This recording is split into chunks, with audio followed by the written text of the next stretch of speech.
Oops.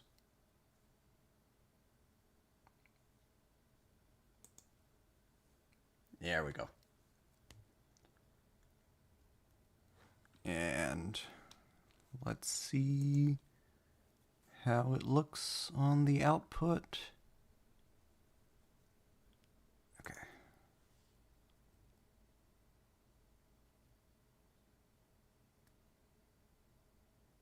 Okay, should be live. Lamron Jr. Oh yeah. Hello, Lamron. Looks like we should get it. Looks and sounds good on this end. Thank you, Milo. Thank you, Milo, in general. Your support has been fantastic, and no one needs to donate or be a member or anything. I'm having fun as is. So, I appreciate it so much. Thank you. Tonight's stream is going to be Light of Destruction, and possibly some other sets. It depends on how we want to categorize it. We're going to finish up the Yu-Gi-Oh! GX era, but there's actually a little bit of interstitial between GX and the first set in 5Ds, that being the Duelist Genesis. For instance, like a Stardust Dragon came out in one of the collectible 10s before it even came out in the Duelist Genesis, and I don't know if I want to quite open up a can of worms like that, but we'll see how the night goes. Hopefully we got pretty decent output. We're trying for the vertical and horizontal, so hopefully the mobile crowd will enjoy it too. Anyway, let's go.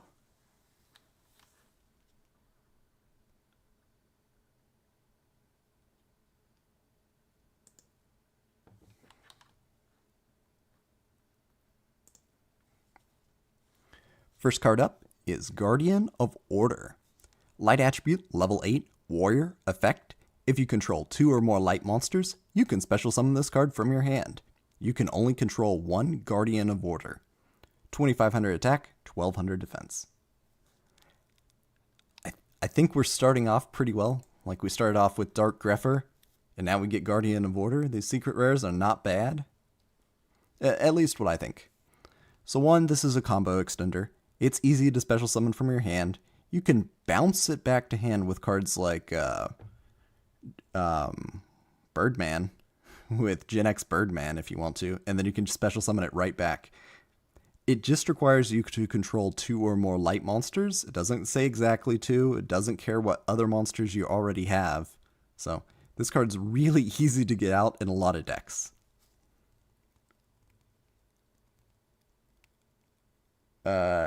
Clearly this card didn't want to be read and cause some technical issues. It should be put in a new tier at the bottom as punishment. No. It is not Guardian of Order's fault. It is the 16x9, 9x16 dual stream that's the fault. Also, I deleted one of my inputs because of the Duelist Genesis stream. So, there you go. Easily worth considering today. Can you search it with Guardians? Okay, I think Lamron's specifically asking, can you search Guardian of Order with Arsenal Summoner? And the answer is yes. Arsenal Summoner works with a ton of cards that you don't think that it does, which is great.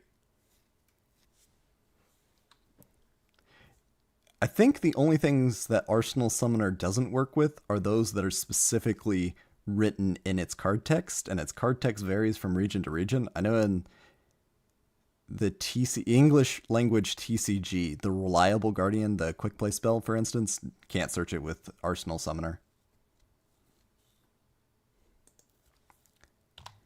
Next up, Ernesto, or Honest. Light attribute, level 4, fairy, effect. During your main phase, you can return this face-up card from the field to the hand. During the damage step, when a light monster you control battles, quick effect, you can send this card from your hand to the graveyard. That monster gains attack equal to the attack of the opponent's monster it is battling until the end of this turn. 1900 attack, or I'm sorry, 1000 attack, 1900 defense. Still wrong. 1100 attack, 1900 defense. Oof.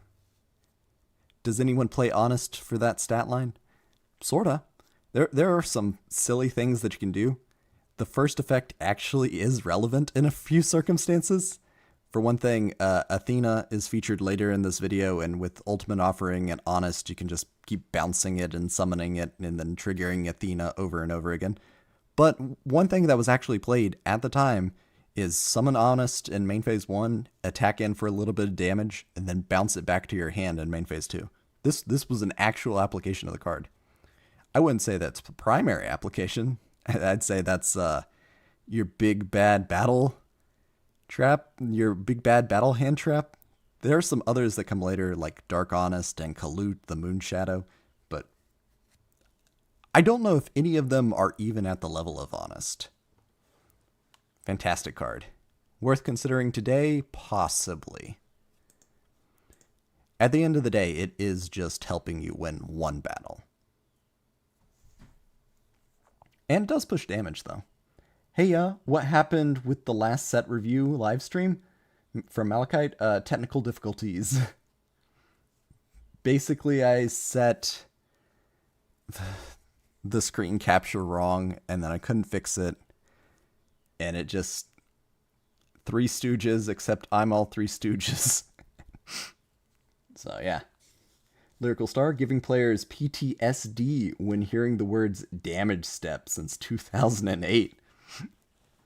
I can agree with that. Ooh, we should move... Where should we move it? Let's just close it. There we go.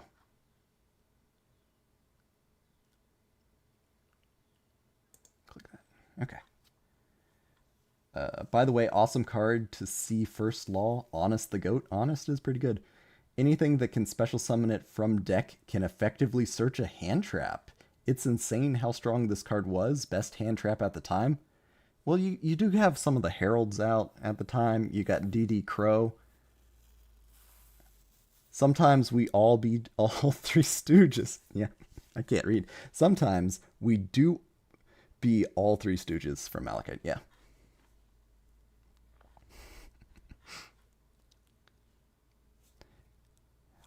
I guess searching Honest directly from the deck, though, might be an application. I don't know. I think if you want to tech it into your deck, then yeah, you can. Maybe we do a bump it up.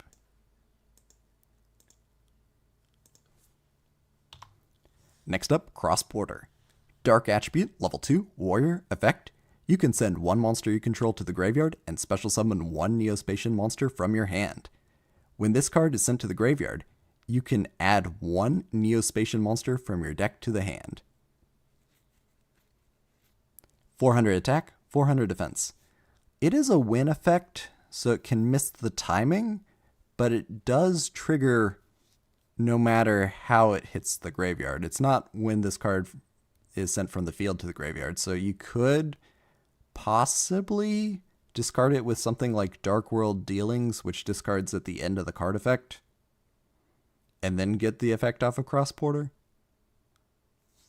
It is searchable by Rhoda. I don't know if you even played this in your Neospatian deck, though. I don't know. Every time I see a card that can miss the timing, it sours it for me.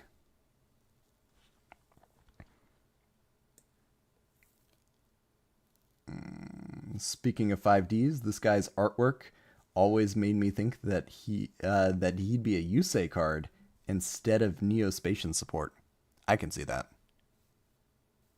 Like, he looks sort of like Max Warrior, to tell the truth. I think we're just going to put him in filler. Effect's not bad. I just wish it was an if and not a when. If it were an if, I'd put it acceptable in archetype or even good. And maybe even worth considering today, to tell the truth. Another case of, oh hey, it's the guy that got retrained because he was mid. Yeah. Next up, Miracle Flipper. I don't know why Jaden gets this card. It looks like it's a Dark Magician fanboy card. There's probably some lore reasons. Maybe he's an Endymion fan. Don't know. Light attribute, level 2, spellcaster, effect. If you control a Miracle Flipper, you cannot summon this card. Your opponent cannot select another face-up monster as an attack target. If this card is destroyed by battle, special summon it to your opponent's side of the field at the end of the battle phase. If this card is destroyed by the effect of a spell or trap card, destroy one monster your opponent controls. 300 attack, 500 defense. Why do you want this? I understand why you can only control one at a time. They don't want you to have the lock like with Marauding Captain or Solar Flare Dragon or a whole bunch of other cards. And then it gives it to your opponent for some reason. And I used to think that that effect was terrible, but then I learned that Silent Wabi actually sees play in Mind decks, which is crazy to me. That card is so bad.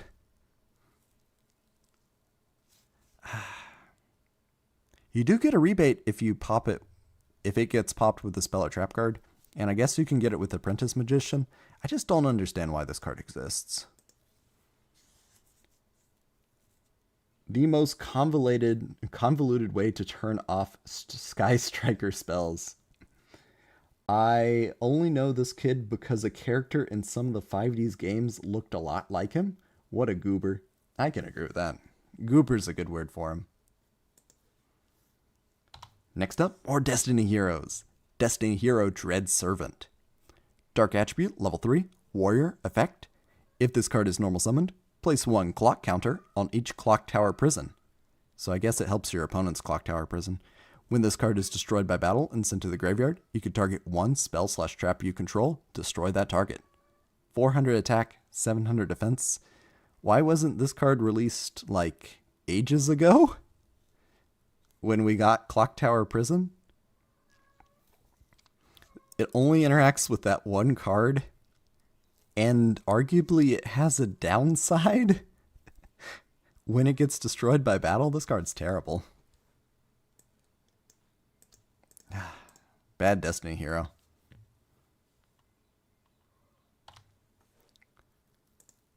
Next up, Volcanic Queen. Fire attribute, level 6, Pyro, effect. Cannot be normal summon/set. Must be special summoned from your hand to your opponent's field by tributing one monster they control. You cannot normal summon/set the turn you special summon this card. Boo. Once per turn, you can send one other card you control to the graveyard, inflict 1000 damage to your opponent. Once per turn, during your end phase, tribute one other monster or take 1000 damage.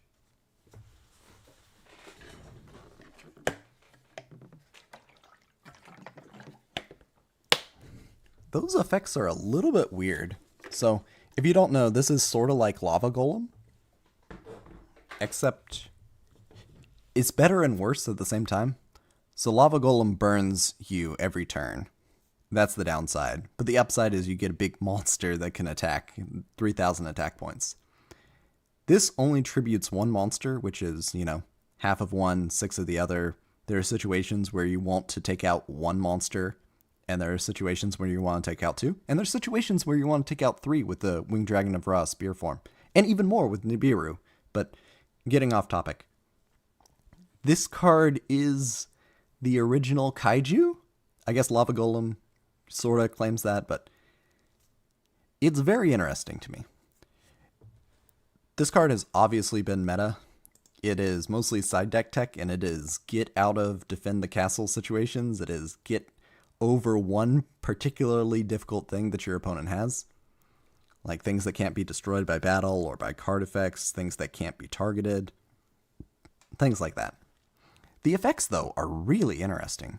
Send one other card you control to the graveyard, inflict 1000 damage to your opponent. So you're giving your opponent the right to turn any card they have into a Meteor of Destruction, which is crazy. But then there's the other effect. Tribute one other monster or take 1000 damage. So this is taking away from their board position at the end of each turn, which is also really good. I don't think it's We have kaijus now. That's the elephant in the room. But for the time, not bad at all. An in-archetype searchable kaiju. The forcing your opponent to sacrifice or get burned is interesting, but rarely comes up. Yeah. We all know what's going to happen. They're going to just go into an extra deck play with Volcanic Queen, which is unfortunate. But maybe in Genesis it's a little bit better, but we have kaijus. I guess this is the we have kaijus at home. Yeah, the worst aspect of this is easily the fact that it costs your normal summon from Milo. I agree with that. If this was, special summon to your opponents with the downside, and it's not a kaiju, I don't know. For the time, very respectable card. Next up, Jinzo Returner. This guy is spooky. Dark Attribute, level 3, Machine, effect. This card can attack directly. I'm guessing this is a reference to Jinzo number 7, which is, I want to say, a Metal Raiders card, which it could just attack directly. When this card is sent to the graveyard, you can target one Jinzo in your graveyard, special summon it, but destroy it during your end phase. 600 attack, 1400 defense. I don't think this card does anything. I don't even think that you want it in archetype. There's a lot easier ways to get your Jinzo back that don't miss the timing, for instance. Like just activating Call of the Haunted and get your Jinzo back.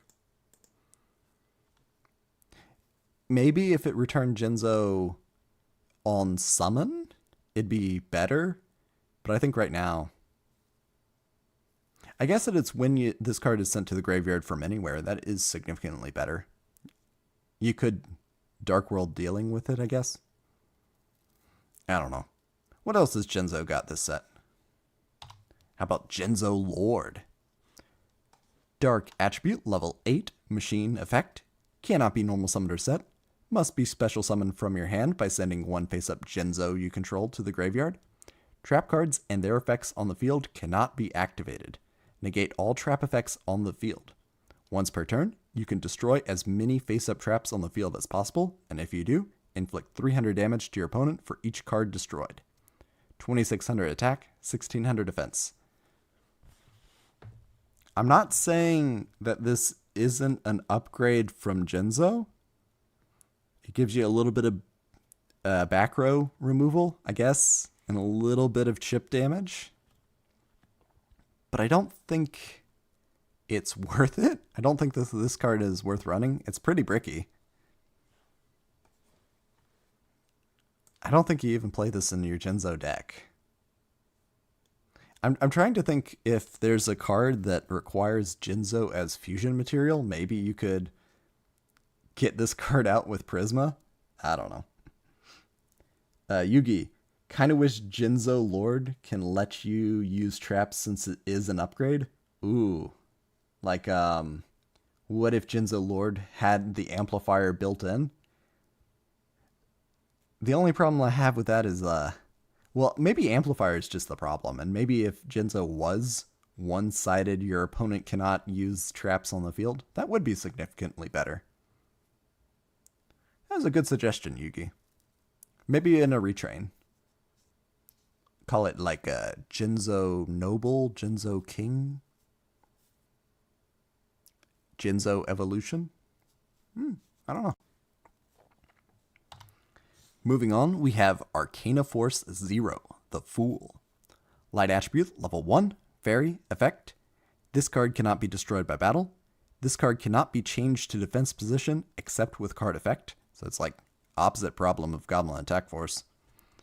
When this card is summoned, toss a coin and gain the appropriate effect. Heads. Negate your card effects that target this card and destroy them. Tails. Negate your opponent's card effects that target this card and destroy them. 0 attack, 0 defense. It's sort of a monster that can stay on the field, which is good. It's just so weird and impractical. Ideally, you give this to your opponent with like a creature swap, and then they got a boat anchor. There are some gimmicks that you can play around with this, but I don't think any of them are particularly good. Ooh. Coming from Milo, 9 out of 10. You just set him as a Spirit Reaper, and for that, he's fine. Ooh.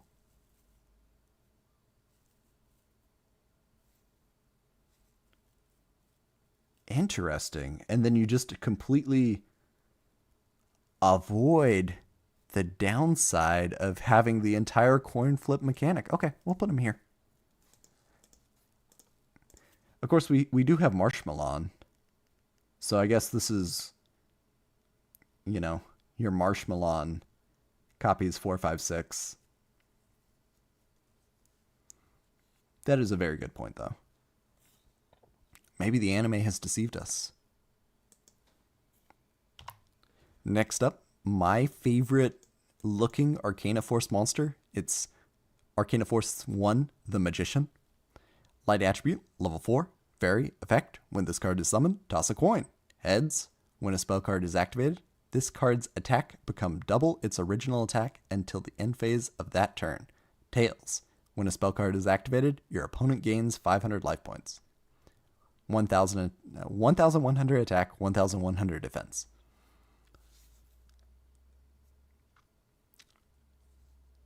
The benefit is just so marginal. Yeah, you go up to 2,200 attack, or you give your opponent spell absorption. Those are the two options. But what are you going to do with 2,200 attack half the time?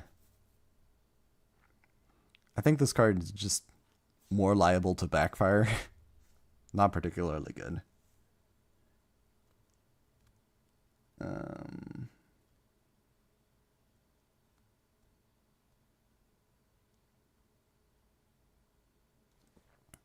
Okay. The Fool becomes more relevant in a set or two with 1-for-1. That is true. You could get him directly back from, or directly out from the deck with 1-for-1. That is a nice option. Luck-based cards are so iffy. I think they're really hard to balance. Next up, Arcana Force 3, the Empress. What happened to 2? Light attribute, level 4, fairy, effect. When this card is summoned, toss a coin. Heads. Each time your opponent normal summons or sets a monster, you can special summon one Arcana Force monster from your hand.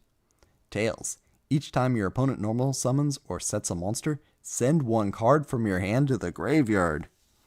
1,300 attack, 1,300 defense. That first effect's not terrible.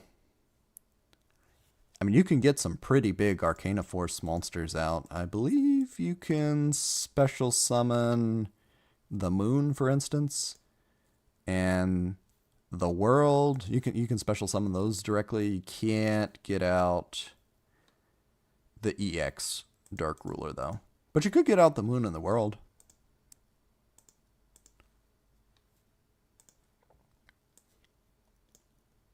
I don't know. That downside. Just giving your opponent hand disruption. Even if it had the good effect all the time, I don't know if it'd be broken, but it'd be significantly better.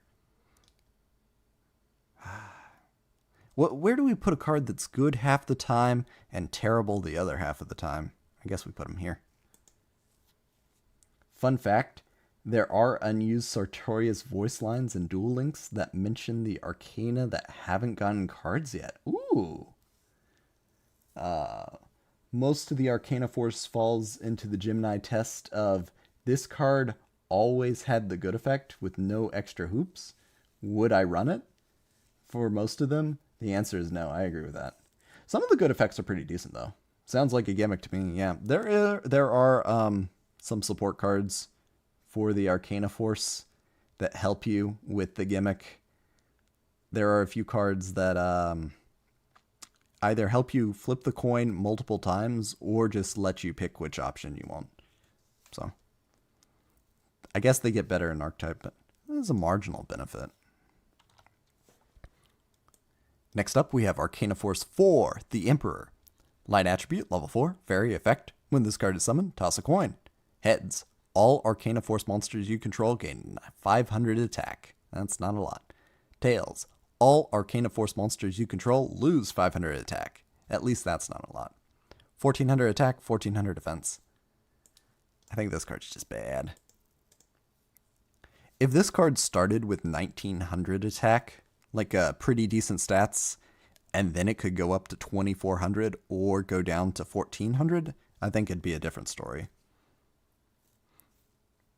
But the baseline of the card's just not great. Why use this when I could just normal summon like an Archfiend Soldier? I guess it boosts your whole board, but the Seal of Orichalcos does that too. Easier, I guess. Next up, Arcana Force 6, the Lovers. Light attribute, level 4, fairy effect.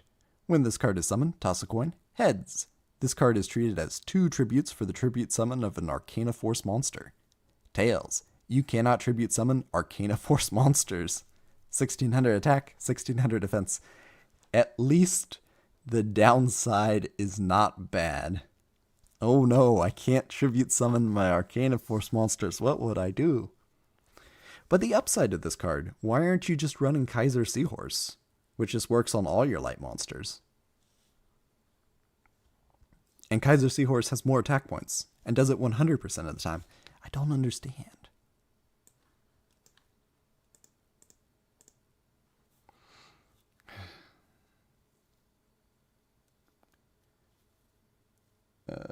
Sounds like a gimmick to me. What tier should it be in? Sartorius with Arcana cards is OP. Is it for the rest of the duel or as long as this card is on the field? I believe the Lovers is just as long as it is on the field. That'd be even worse. For the rest of the duel, no Arcana Force tributes. That's okay. Next up, Arcana Force 7, the Chariot. It does not look like a chariot to me. Light attribute, level 4, fairy effect. When this card is summoned, toss a coin. Heads. If this card destroys an opponent's monster by battle, you could special summon that monster to your side of the field. Very good effect, for the record. Arguably better than Goyo Guardian, because Goyo Guardian special summons it in defense mode. I believe Mystical Knight of Jackal is the other card that exists in the game at this point that destroys your opponent's monsters and then keeps them. But the Tails. Your opponent gains control of this card. 1700 attack, 1700 defense. Why do they do that? They give you a decent monster, and then you just give it to your opponent. You go -2, give your opponent board presence. 1700 attack isn't nothing. In fact, it runs over most of your other Arcana Force monsters. Why does it do that? Actually, maybe you want that second effect. There are times where you do want to get a monster on your opponent's side of the field, but it will take your summon. I don't know. I think it's just bad. What's Goyo doing here? His set is next week. Yeah. I do think that there would be an interesting video idea that is effects that we associate with one card but originated at a much earlier card. Like there's a whole bunch of different versions of Infernity Barrier, and we call it that, but I don't think it's the first card that does that. That's okay. What else does Arcana Force get? Arcana Force 14, Temperance. Light attribute, level 6, fairy effect. During damage calculation in either player's turn, you can discard this card. You take no battle damage from that battle. This is a hand trap that prevents you from taking damage. Is this just better than Kuriboh? Because it works during either player's turn and can prevent, say you're attacking into their monster and then they shrink your monster, activate Bark of Dark Ruler, or even Honest, for instance, and tries to push damage that way. You could stop it with Temperance. You can't do that with Kuriboh. So, that's something. What's the Arcana Force-like effect, though? When this card is summoned, toss a coin and apply this effect. The effect lasts while this card is face up on the field. Heads, have all battle damage you take. Okay. Tails, have all battle damage your opponent takes. Oh, that is terrible. 2400 attack, 2400 defense.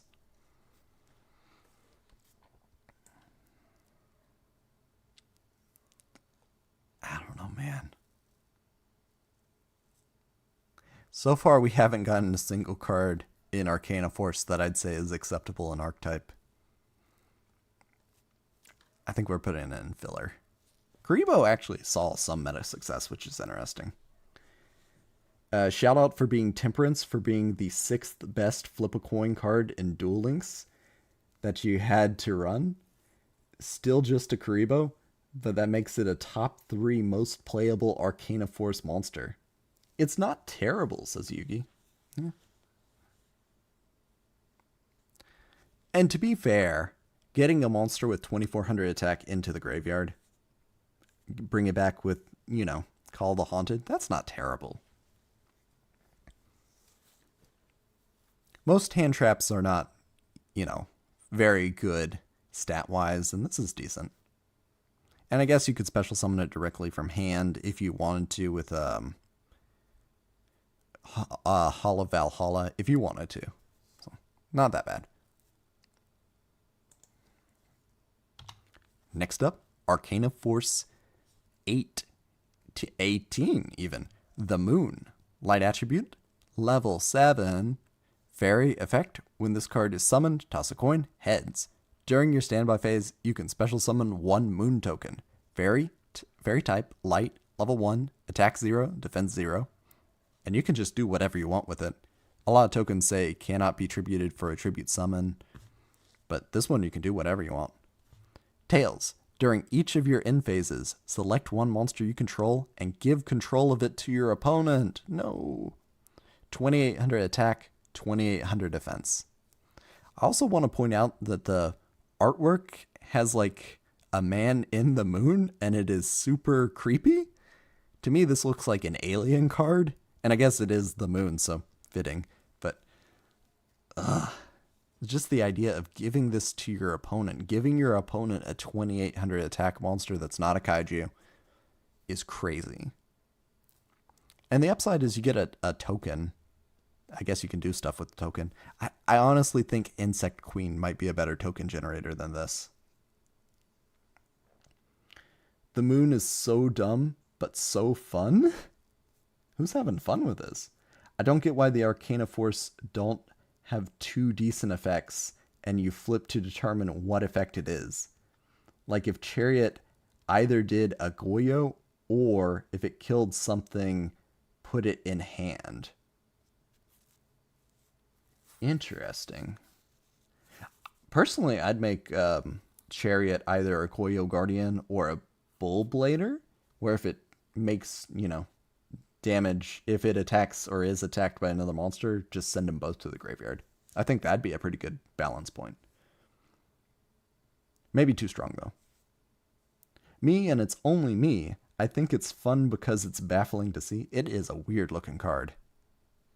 I think it's very bad. In the anime, that little alien guy pops out of the moon chest pod as the token. It's really wet and gross. Whoa there. I do not remember that scene from the anime. Just telling the truth. Next up, Arcana Force 21, The World. Light attribute, level 8, fairy effect. When this card is summoned, toss a coin. Heads. During your end phase, you can send 2 monsters you control to the graveyard to skip your opponent's next turn. What? Tails. During your opponent's draw phase, add the top card of their graveyard to their hand.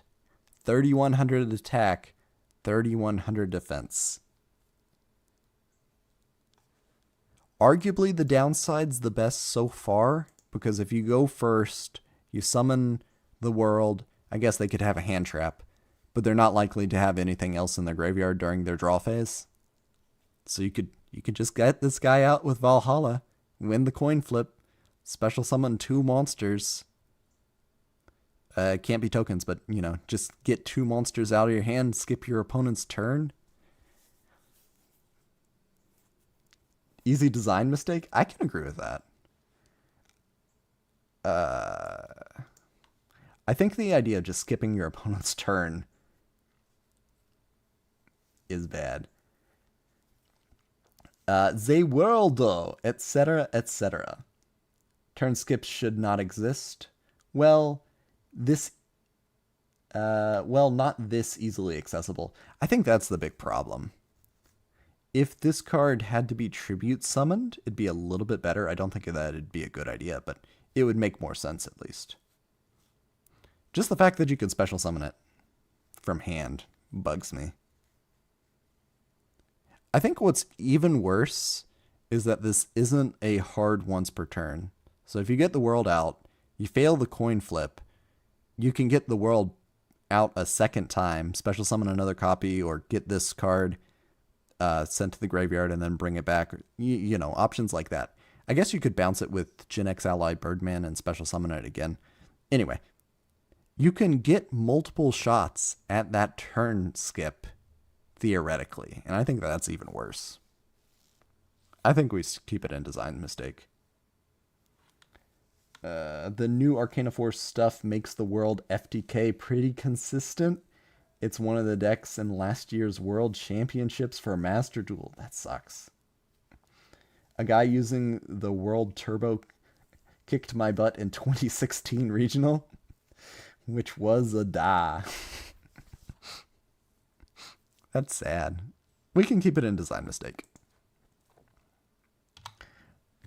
Next up, we got the Level EX version. I don't even know where this fits into the Arcana lore. Arcana Force EX, the Dark Ruler. Light attribute, level 2, 4, 6, 8, 10. Fairy effect, cannot be normal summoned or set. Must be special summoned from your hand by sending 3 monsters you control to the graveyard, and cannot be special summoned by other ways. That's Plasma's effect, or Plasma's special summoning condition. When this card is special summoned, toss a coin and gain the appropriate effect. Heads. This card can make a second attack during each battle phase, but if it does so, using this effect, change it to defense position at the end of the battle phase. Its battle position cannot be changed until the end of your next turn, so not even by card effect. Tails. If this card is destroyed, destroy all cards on the field. Interesting. So the level EX monster actually does have 2 positive effects. One is okay. I'm not going to say that it's great getting a second attack during the battle phase and then shifting itself into defense mode, but I would say that it's an upside. Would I prefer this monster to just have 4,000 attack and attack once, or would I like the option of attacking twice? Yeah, I do think I'd like that. And it's also an option. You can just attack once and then not shift it into defense position if you want to. The other effect, though, is it gets angry and takes everything else with it. I wouldn't say that that's bad. I think I'd prefer Black Rose, where you have more initiative behind this effect. But there are ways that you can pop this monster if you wanted to. I'm glad you can't just pop this card in your hand with Dragonic Diagram that could do that and just wipe the board. That'd be a little sad.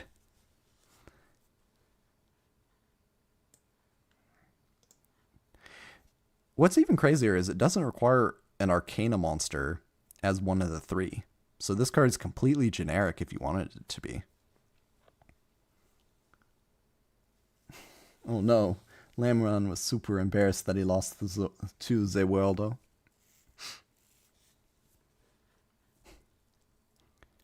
Best one so far, I think. Next up, we're moving into our first proper archetype with Jane, Lightsworn Paladin. Well, actually, one more thing. I think, so Temperance and Strength, and I believe that there's one more virtue in the major arcana. I think if strength and what is the other virtue in the major arcana? If the other two virtues were also hand traps, I think that Arcana Force would have more of a fighting chance, but that's okay. Arcana Force EX, Secret Fire King support. Possibly. Very possibly. Like, you can just get 3 monsters straight from your deck with Echelon, can't you? And then just special summon Arcana Force EX, have a big dumb monster. Our Echelon might lock you into fire monsters now that I think of it. Let's look it up.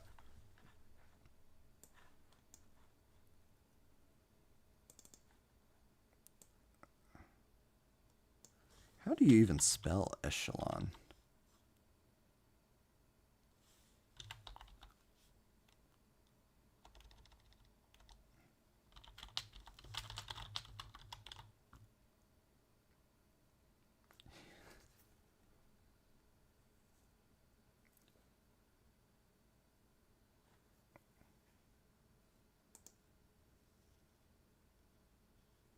Oh no, I don't think that this is the right card.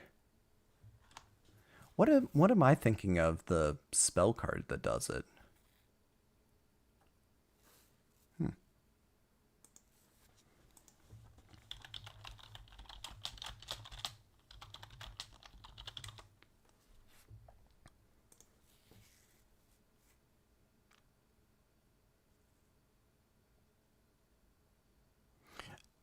Maybe I am thinking of Echelon.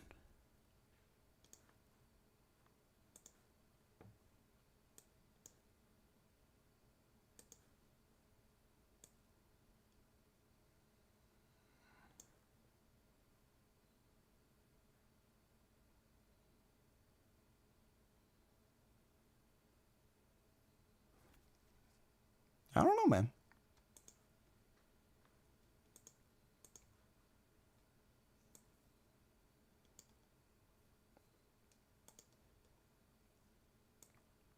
Onslaught.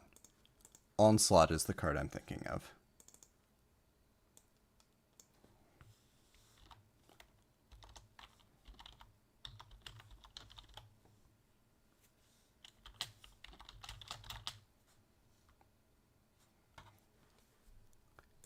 There we go. Onslaught of the Fire Kings. That special summons 1 fire beast, beast warrior, and winged beast from your deck. Oh, or. It's not and. I'm silly. I think I'm mixing up Onslaught and Echelon. Regardless.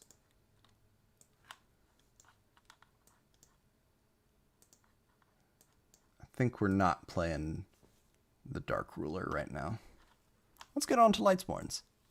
First up, Jane, Lightsworn Paladin. Light attribute, level 4, warrior, effect. If this card attacks an opponent's monster, it gains 300 attack during the damage step only. Not bad. That's Spirit of Flames, except you got 100 more base attack. Not bad. Once per turn during the end phase, send the top 2 cards from your deck to the graveyard. 1800 attack, 1200 defense. If you don't know, Lightsworns mill your deck. Was this considered a downside in development? Was this considered an upside? Was this a gimmick? It's definitely a gimmick, but the other thing about Lightsworns is you're heavily incentivized to run one copy of a lot of different ones. So most of the Lightsworns that are even remotely decent will be a one of in decks, specifically because I believe Celestia and Judgment Dragon care about the number of different ones that you have in your graveyard. So even if a Lightsworn is not outstanding, it still saw a little bit of play, just for that reason.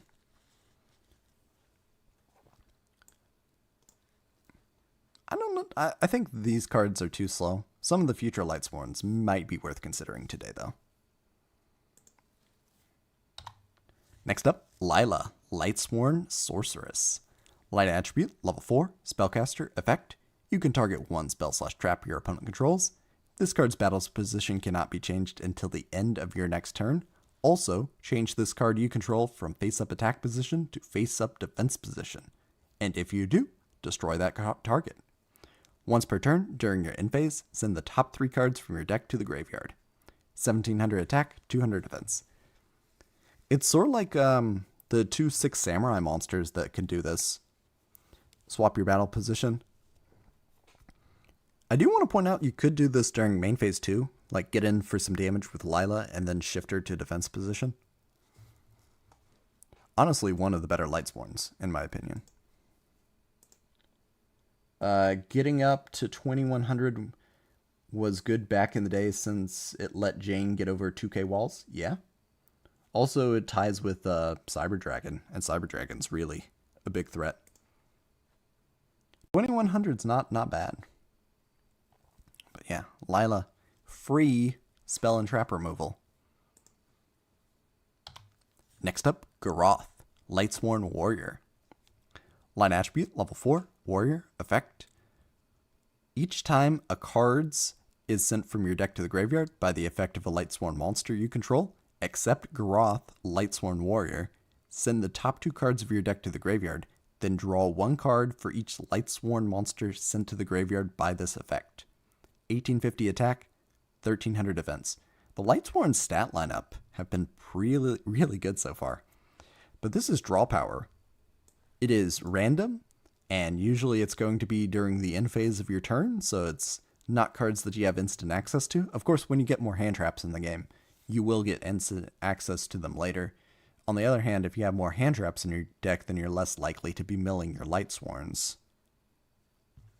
But still, Garoth is great. Draw power. Some of the future Lightsworns, I believe Raiden and Minerva, will let you mill sooner than the end phase, making Garoth even more playable. Who needs a deck anyway? I do think that Lightsworns have that problem of being too fast, suffering from their own success. Most of the time, you're not going to mill yourself out in Lightsworns. But when you do, oof, that's bad. So glad that Garoth mentions not himself, otherwise you'd mill your entire deck every time. Or you'd... yeah. You would mill your entire deck. Good design thought. Next up, Lumina, Lightsworn Summoner. Light attribute, level 3, spellcaster effect. Once per turn, you can discard 1 card, then target 1 level 4 or lower Lightsworn monster in your graveyard. Special summon that target. Excellent extender that you can just Lumina, and you can discard another Lumina and get back your other Lumina, and then you can use your Lumina to bring back something else that you really did want to bring back. It's easy to convert some of your cards in hand into more board presence. Fantastic use of it. Lumina, one of the better Lightsworns so far. If you're wanting to play Lightsworns today, you're definitely running Lumina. And that includes the Twilight Sworns and all the spin-offs that they've had. Its mill effect is, once per turn, during your end phase, send the top 3 cards of your deck to the graveyard. 1000 attack, 1000 defense. I guess if we're ranking them, we'll put them like that so far. Lightsworns are hitting the deck running. Next up, Raikou, Lightsworn Hunter. Light attribute, level 2, Beast, Flip, Effect. Flip, apply these effects simultaneously. You don't see that a lot. You can destroy 1 card on the field, so it's optional. Send the top 3 cards of your deck to the graveyard. 200 attack, 100 defense. And this card crops up in some interesting places. Arguably, this is better Maneater Bug, since it can pop spell and traps too. And it mills you. And I guess it mills you faster, because you could conceivably during your turn when you have Garoth. And get some more value out of Garoth. And you see it in weird places because it's an obedience school target, so sometimes people tech it into those decks. Very interesting.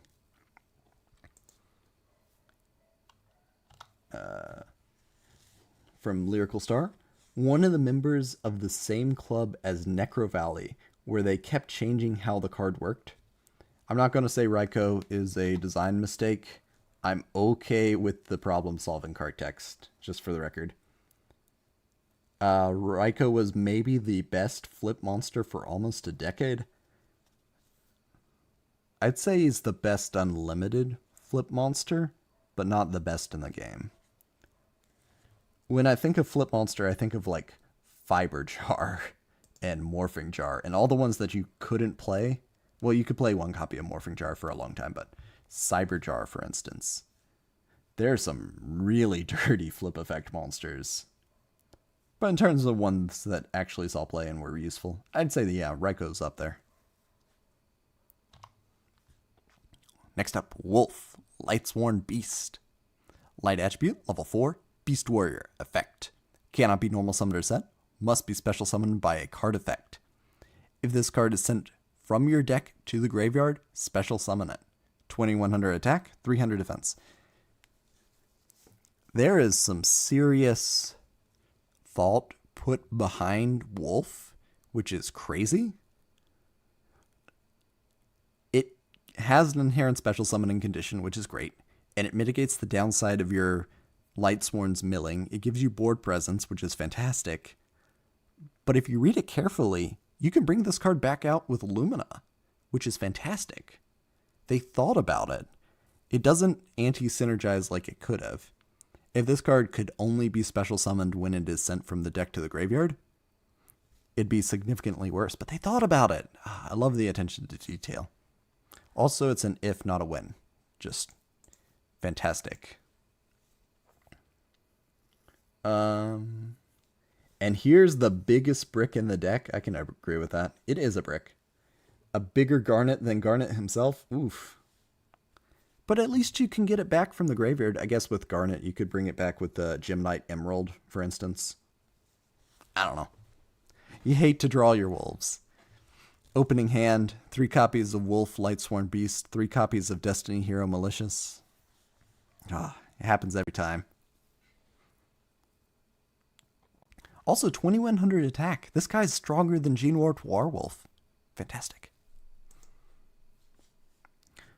Arguably, there might be a little bit of utility for Wolf even today, though. Like, if you just wanted Foolish Burial, send it to the graveyard. But there are better options with Foolish Burial, but I don't know. Interesting card. It is a light card, too. I believe one of the Brilliant Fusion targets just requires you to have a light monster. So Wolf might actually be a literal Garnet in that case, too. So, food for thought. Next up, Celestia, Lightsworn Angel. Light attribute, level 5, Fairy, effect.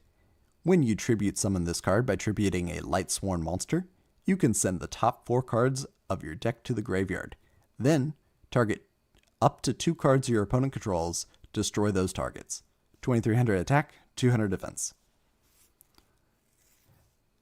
Arguably, this card's worth it. It mills you 4 cards, which is quite a lot, considering some of the other Lightsworns only do 2. You want to get cards in your graveyard? I think that this is the first in-archetype tribute that's worth it, which is great. Is this card as good as a Monarch? Arguably, yeah. It can pop up to 2 cards. So you're going -1 for the tribute summon, and then you're going +1 if you're hitting both cards. Pretty good. I think Wolf and Lumina should be bumped up since Lightsworn got meta-relevant support recently. I'll go with that. Okay.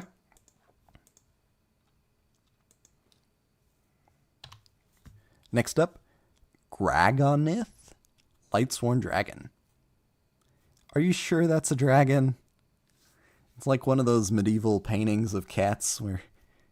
Oh yeah, I've definitely seen a cat before. Because this guy does not look like a dragon. He looks like an obese Pegasus that started turning back into a human or something. It's got weird fingers on it. We're not critiquing the artwork of the card too much. Anyway, light attribute level 6 dragon effect. This card gains 300 attack and defense for each Lightsworn monster with a different name in your graveyard. If this card attacks a defense position monster, inflict piercing battle damage to your opponent. During each of your end phases, send the top 3 cards of your deck to the graveyard. 2000 attack, 1600 defense. This guy can get pretty beefy. Like on release, we got 1, 2, 3, 4, 5, 6, 7, and 8. So this guy could go up to 4,400 attack points, which is really beefy for the time. But this is best described as hormps from Malachite. Hormps.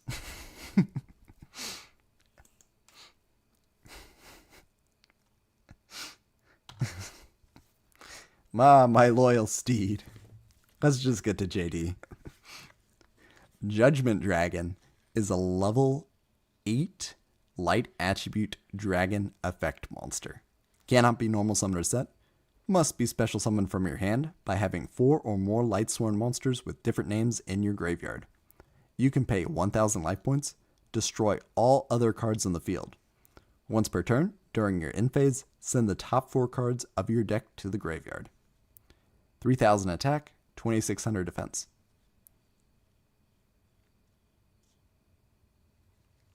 It's interesting that the pop everything else on the field isn't a once per turn. Arguably, this card is just a better version of, Demise King of Armageddon. More attack points, arguably an easier summoning condition, less life points, and if you meet the condition for special summoning Judgment Dragon, you can just special summon another one from hand. And another one. You could activate Judgment Dragon's effect, wipe the field, special summon 2 more from hand, and just go in for game. Very reasonable.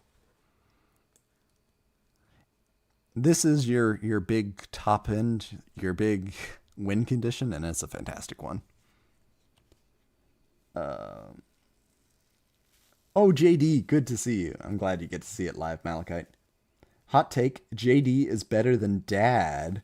We just didn't know how to build and play Lightsworn to the fullest effect back then. Ooh, that is an interesting take.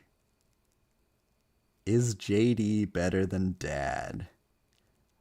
I'd say better than Dad Return. Lightsworns might have a better ceiling, but as soon as we get Teledad, I think the contest is gone and Dark Armed is better. I believe the non-once per turn has come up fairly often. JD is some of the best designed boss monster. Blends accessibility and power while pulling back on protection. Yeah. What protection do you need? I mean, this guy... If you've wiped the board, what else do you need?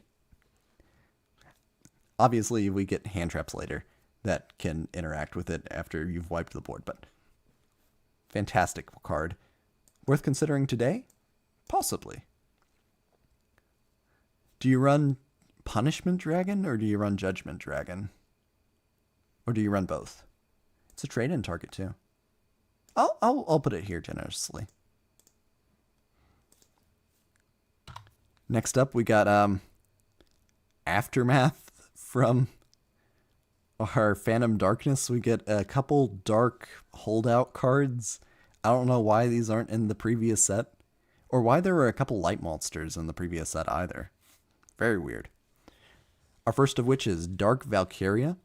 Dark attribute, level 4, Fairy, Gemini, effect. I'm going to read the Gemini effect one time. This card is treated as a normal monster while face up on the field or in the graveyard. While this card is a normal monster on the field, you can normal summon it to have it become an effect monster with this effect. Effect. Once, While this card is face up on the field, you can place one spell counter on it. This card gains 300 attack for each spell counter on it. You can remove one spell counter from this card, then target one monster on the field, destroy that target. 1800 attack, 1050 defense. A lot of our Gemini monsters could have had their Gemini effect all the time and it wouldn't be a problem. Dark Valkyria, I think this effect is pretty significant. We think of Breaker the Magical Warrior. This guy starts out with 200 more attack. Not bad. 2100 is a decent breakpoint, as mentioned earlier. And it pops a monster. Not a spell or a trap, a monster. It is good that it's only once. Unfortunately, it's still a Gemini monster. Better designed than the ones we've seen so far, but not great, I think. Finally, a decent Gemini monster besides Naos and Gigaplant? Yeah.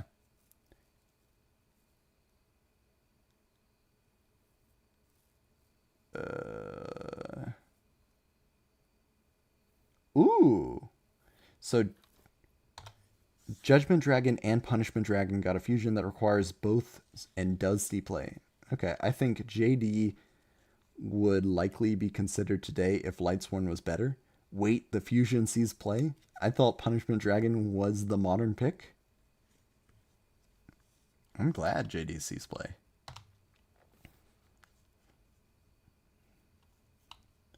Dark Valkyria, you're slightly too good for the Gemini mechanic. Next up, we have Substitute. I guess we can talk about Genesis format for a second. Substitute is 60 points, I believe, in Genesis format, so you can play one copy and you can play some other stuff alongside it.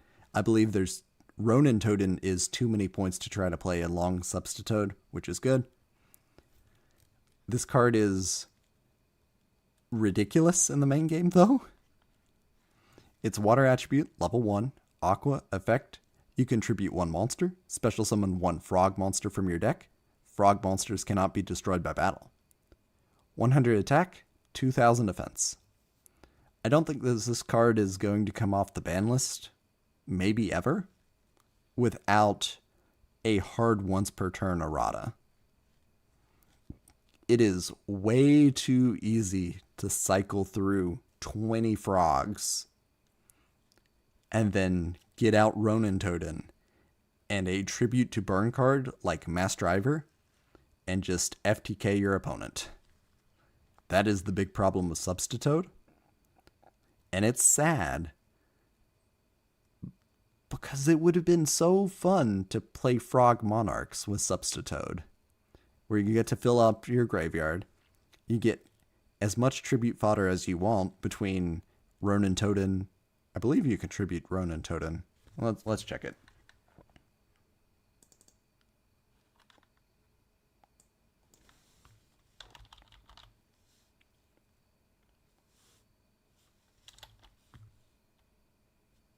Okay.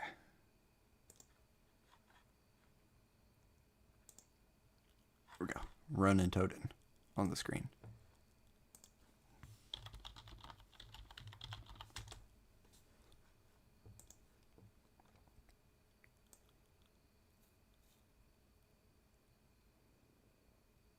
Yeah, you can tribute Ronin Totem for your monarchs. So you just have unlimited tribute fodder. Cycle through your deck, play effectively a 20-card deck. Not bad. I don't know if I'd say that Substitute or specifically Ronin Totem is the problem. I think they're both the problem.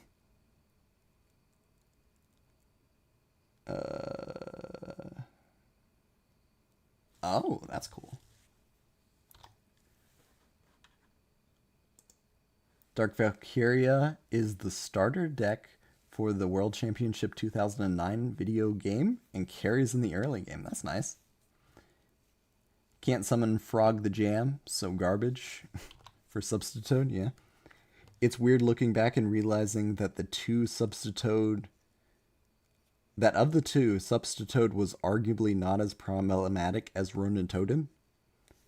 The Angel side represents what casuals use Substitute for. The Devil side represents the competitive success. That is perfect. But yeah, easy design mistake. Which is sad.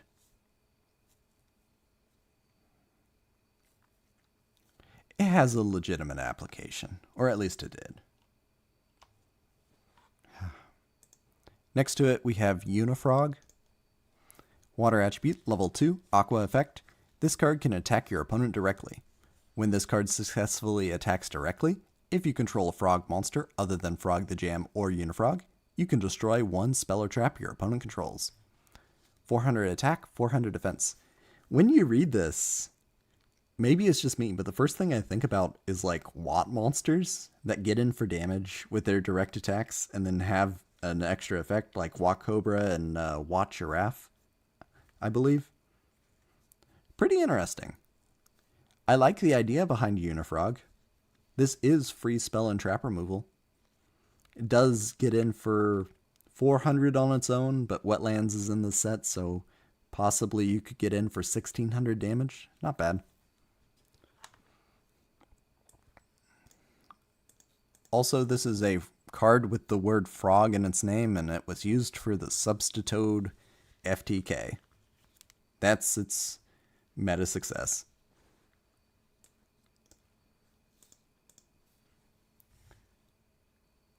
Unifrog is a prototype Watt, yeah. Next up, Batteryman Charger. Who remembered that Batterymans were in this set? Not me. Light attribute, level 5, Thunder effect. When this card is normal summoned, you can special summon one Batteryman monster, except Batteryman Charger, from your hand or deck. This card gains 300 attack and defense for each Thunder-type monster you control. 1800 attack, 1200 defense. You have to tribute summon it most of the time. You could activate Cost Down or Level Conversion Lab and do shenanigans like that where you wouldn't have to tribute summon it. But this is a tribute monster that pays for itself. That's not bad. And you don't even have to tribute another Batteryman card. I think it's very solid in archetype, is as much as I'll put it. Unifrog gets power crept by Altergeist Milusync. Yeah, in like 12 years. Charger is a key piece of the Batteryman OTK. Ooh. Okay. So Batteryman have a few tops, but I wouldn't say that they're a high meta pick.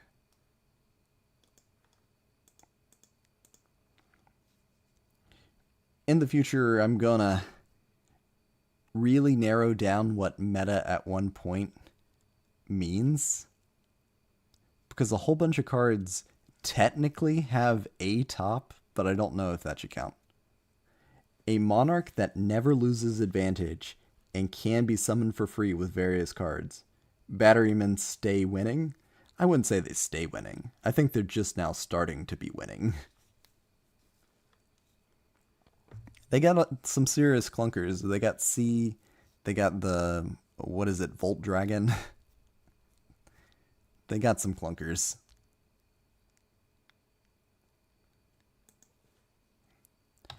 I do think that Industrial Strength, not a clunker though.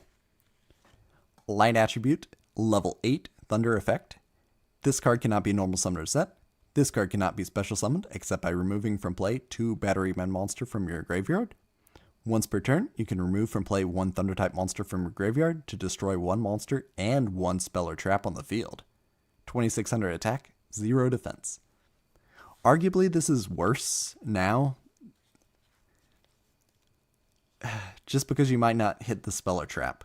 But at the time, this is a +2. Cards in your graveyard don't really count for your card advantage. Yes, you want some of your battery men in the graveyard for cards like Quick Recharge, I believe. And are there other payoffs for it?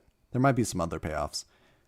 But I think you'd very gladly trade 2 of your monsters in the graveyard to special summon this guy from hand. 2600 attack, not bad. And removal on top of that. That's fantastic.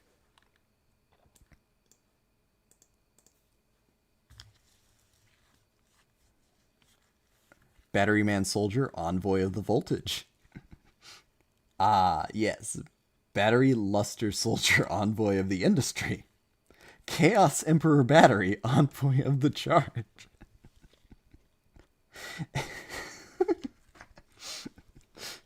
Great minds think alike.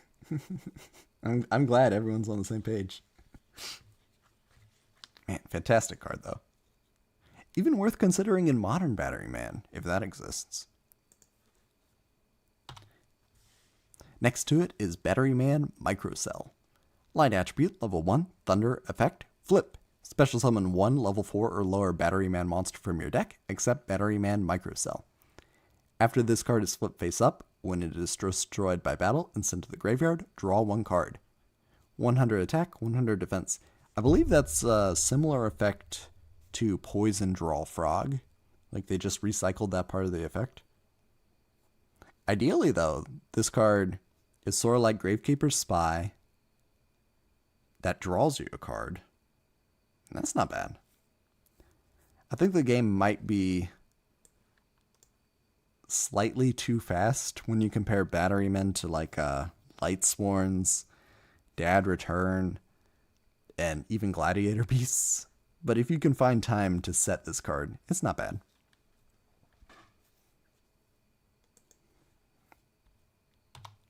Next up, we got a new Goblin card, Goblin Recon Squad. Wind attribute, level 4, warrior, effect. If this card successfully attacks directly, you can look at 1 random card in your opponent's hand. If it is a spell card, send it to the graveyard.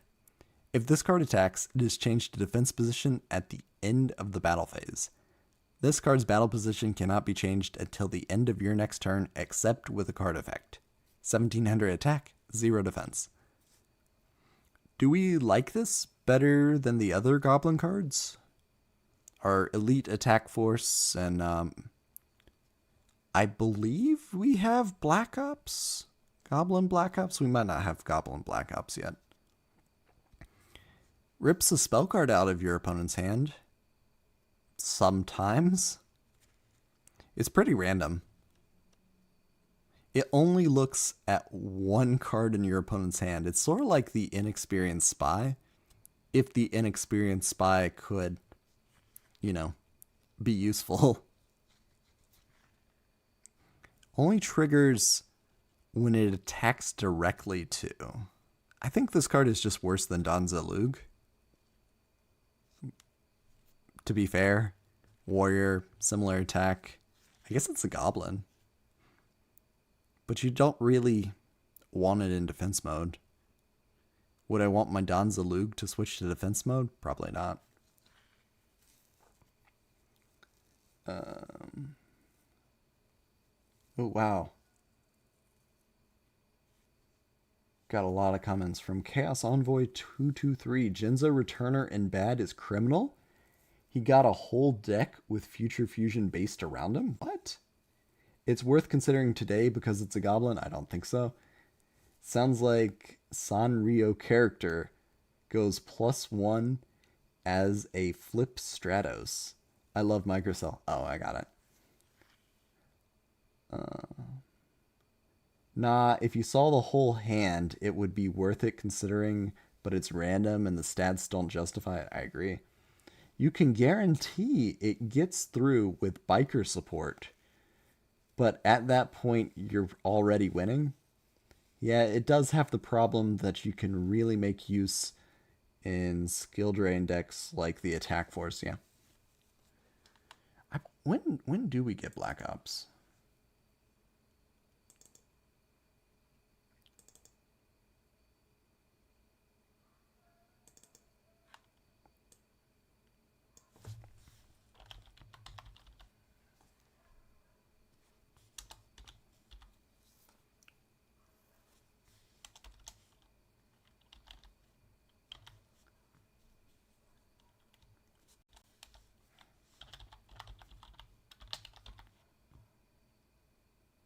There we go.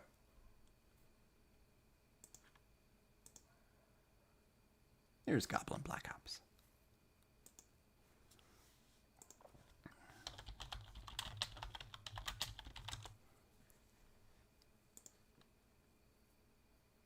So we get Black Ops and Gladiator's Assault. So it's already in the game.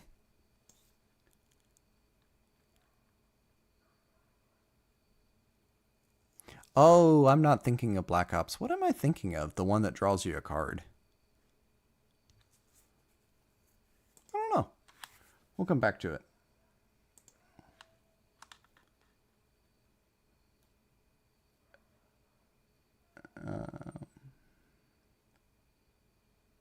I was born to be a goblin. Gotta stand my goblins. From Lamron. Understandable.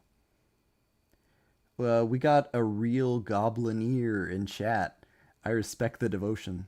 Upstart? Whoops. Not Upstart. Upstart's not a good goblin. Goblin of Greed, though. Possibly useful. Good goblin housekeeping. Was useful. Moving on to alien support? Question mark? It's related to A, but it doesn't feature A counters, but it has the letter A in it. This guy is super ugly. To tell the truth, he sort of looks like a worm monster, like the reptile worms, but maybe later. Line attribute, level 1, reptile effect. Gain control of a monster that attacks this face-up attack position card at the end of the battle phase. 0 attack, 500 defense. I guess the strategy is have Mist Body equipped to Interplanetary Invader A so that your monster isn't destroyed by battle. And then I believe it's Spirit Barrier that prevents you from taking battle damage. And your opponent just attacks into your invader, but then they'd attack with their weakest monster, and then they'd attack over their other monster. But then they are removing their other monsters. It's just convoluted.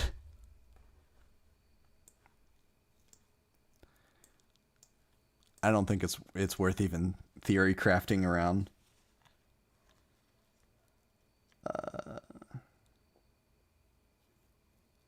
I wonder if anyone made a pure goblin deck.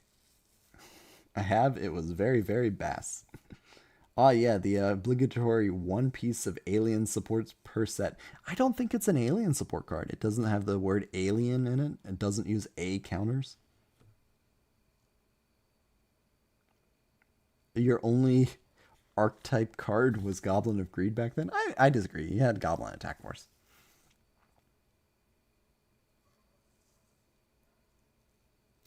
I'm pretty sure this thing's design is literally an A counter with spider legs. I can agree with that. I just think it's bad. It's not worth the effort. Next up, we got Discblade Rider. And let me pull up another image. There we go. I believe Chaos Rider Gustav gets a friend.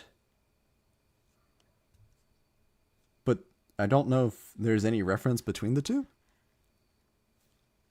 They're both, wind attribute, similar effects, similar art style. I think they're friends. Wind attribute, level 4, Fiend effect. Once per turn, you can target one normal trap card in your graveyard, banish that target, and if you do, this card gains 500 attack until the end of your opponent's turn. 1700 attack, 1500 defense. Don't know why this guy's not a warrior. And you also don't see a lot of Wind Fiends. Giving this guy 2200 attack is not bad. Banishing specifically a normal trap from your graveyard, though, is a bit of a cost. I'm going to say it's filler.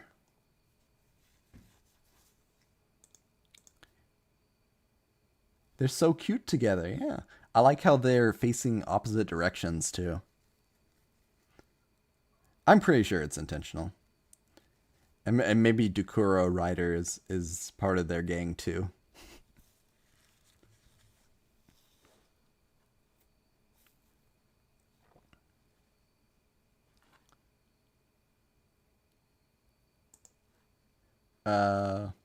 Won't lie, I got more wins with that Goblin deck during my time than I should have. During Synchro format, some decks struggled to deal with the big, normal, unmovable dude since they were expecting extra. Seems like a good sealed card, but otherwise mid. I can agree with that. Maybe in a draft. This card does look like it would be pretty good in a battle pack. I'd say that much. Next up, we got Golden Ladybug. This card, I want to put in the gimmick tier so bad, but it's got a decent amount of tops in terms of meta success. So we're going to put it here, even though I think the card is really a gimmick. Light Attribute, level 1, Insect effect. During your standby phase, you can reveal this card in your hand, and it will remain revealed until the end of this turn. Gain 500 life points. 0 attack, 0 defense. This is a card that gives you life points. I guess it has some application that you could use it in Aramage, maybe. Or you can use it with a new card called... let me find Cooling Embers so that you can see what I'm talking about.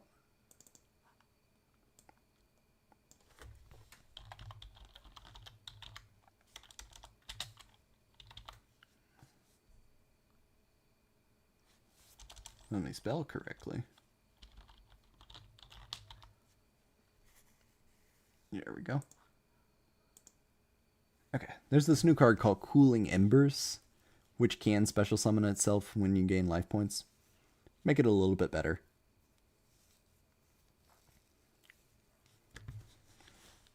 Because Golden Ladybug and I believe Neospatian Air Hummingbird are the only ways that you can go card neutral and gain life points, and then you could special summon the embers out of your hand. Has a legitimate usage, I'd say. Golden Ladybug was good for the boss rush at the end of World Championship 2009 story mode, since your life points don't reset between duels during that. There was also survival duels, and what game was it? 2005, I want to say. It might have been a different World Championship, but that survival duel format too. I feel like it's an underutilized part of the game that life point gain would be more useful if the games carried over. I wanted this thing so much as a kid just because it looked cool. I wish he did anything notable. Hate to break it to you, Malachite.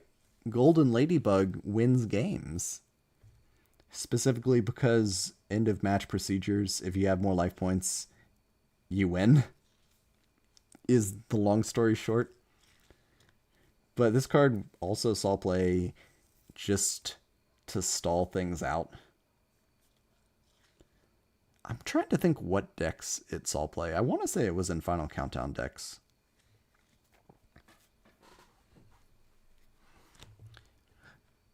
Yeah. Meta at one point, probably not healthy for the game. It's also so little life points, too. I wonder if the card Golden Ladybug is a reference to the Edgar Allan Poe story. It's also limited to 1 in speed duels, which is something, I guess. Oof. Oh, right. Time card. That's almost worse than doing nothing law. I don't know. I don't like the end of match procedures. I wish... It's one of those impossible things. People do have to go home. The tournament staff, everyone probably does want to be able to go home at the end of the day, but ideally it'd be nice for games to not have them. Next up, another Konami arcade game card. We got Ducker Mobile Cannon. I guess it looks like a duck. Light attribute, level 3, machine, flip, effect. Flip. Target one level 4 monster in your graveyard. Add that target to your hand. 500 attack, 500 defense. The effect's not bad. I don't think it's particularly good. Would I prefer to have Man-Eater Bug over this card? Most of the time. Would I prefer Raikou most of the time? Yeah. It is a flip effect that nets you card advantage, which is good. Can't search itself, which is probably a good thing too. I don't think that would be loopy, but it would be extremely stally if it did. I think the card's just filler.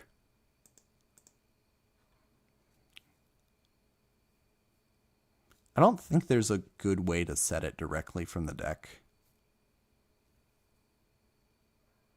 And I don't think that it's worth considering in like Xenobirds or Subterror or anything that cares about set monsters. I don't think it has any applications, but I've been wrong before. Next up, new Skull Servants support just dropped. What? The Lady in White is a dark attribute level 3 zombie effect.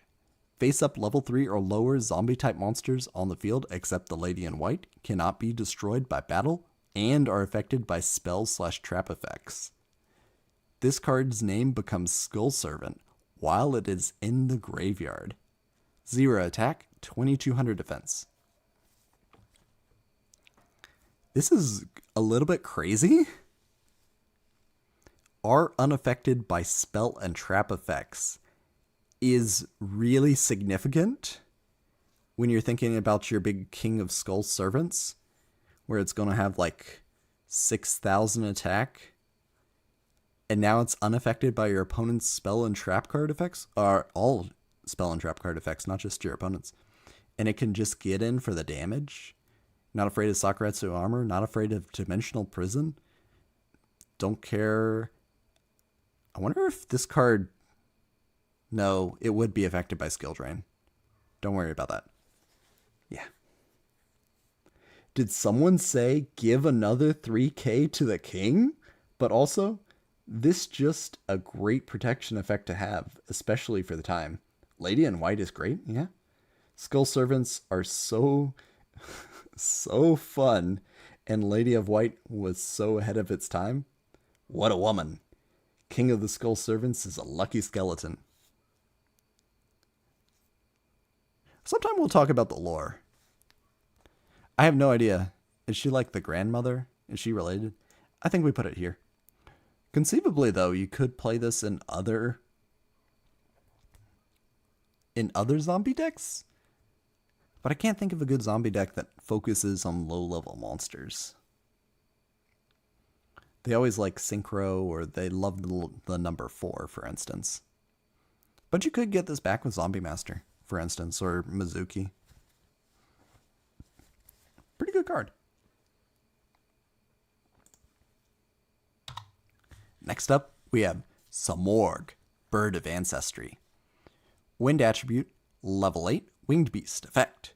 Both players tribute summon wind monsters with 1 less tribute than required. If you tribute summon this card by tributing only wind monsters, return up to 2 cards your opponent controls to their opponent's hand, or to their owner's hand. This card is treated as a normal monster while in your hand. 2900 attack, 2000 defense. That last effect sounds baffling, that this is a normal monster in hand. The only reason I can think it exists is because we had Wind Effigy a few sets ago. Wind Effigy counts as 2 tributes for a normal monster. A normal wind monster that's, level 7 or higher. Tiny bit of synergy to make Wind Effigy not useless. And it is recently, in the set. You can just special summon Samorg out if you wanted to. Just special summon it out from hand somehow, and then you contribute Summon monsters with one less tribute. I don't think this works with Ryza. Ryza needs to be tribute summoned, so that doesn't work. What are your targets for this? What do you even care about that's wind attribute that requires more than one tribute? I can't think of anything. Common X. Hi.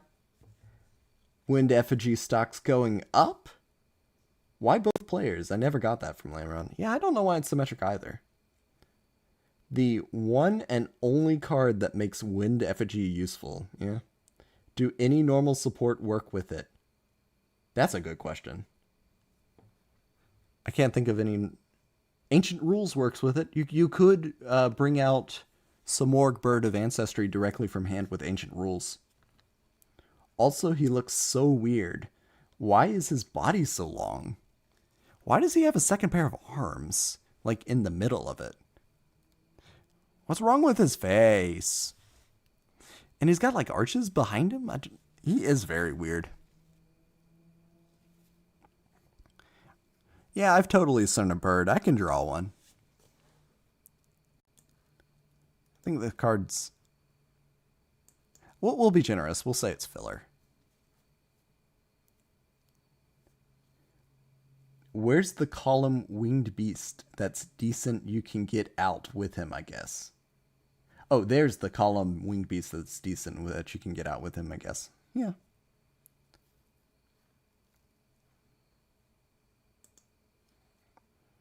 Next up, I know everyone's been missing them. We got new Cloudian support.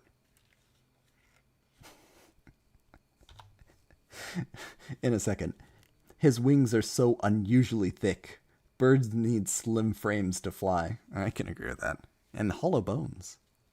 Maybe he's a flightless bird. Maybe he's like a big emu or ostrich or something.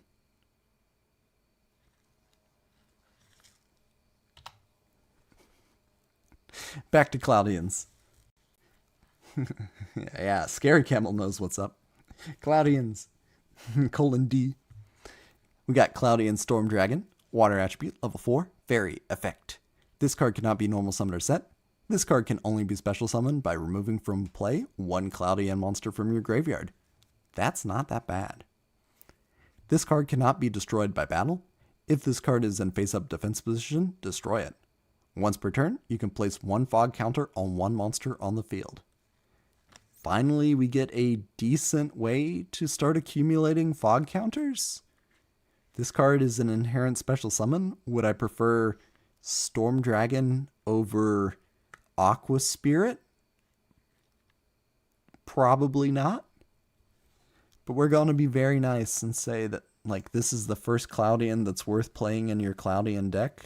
Well, we had a couple more. We had Turbulence and Smokeball. Yippee! Cloudians! Cloud bad by default because it's connected to that archetype. My favorite nearly unplayable fairy archetype. Sometime we'll do an archetype tier list as we're getting through the game. I think last couple sets are the first time that archetypes really saw prominence in the metagame. With Glads and now Lightsworns, we got like 2 actual archetype meta threats. And I know Gravekeepers existed for most of the history of the game and were rogue and a whole bunch of different things, but historically, first 2 good archetypes. Cloudians, not so much.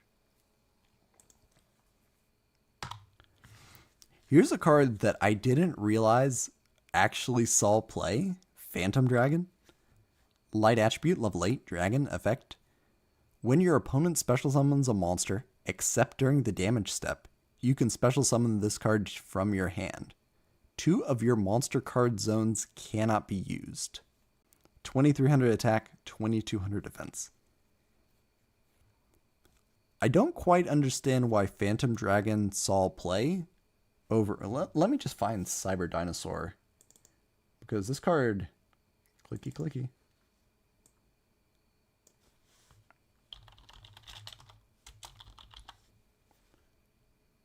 we go.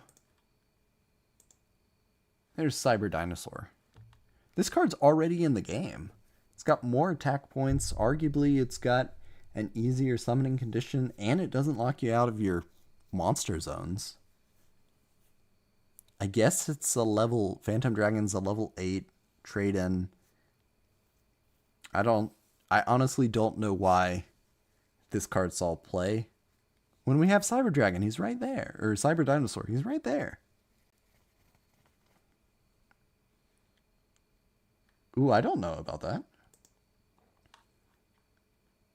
This guy's art is a create a card art winner, right? I didn't know that.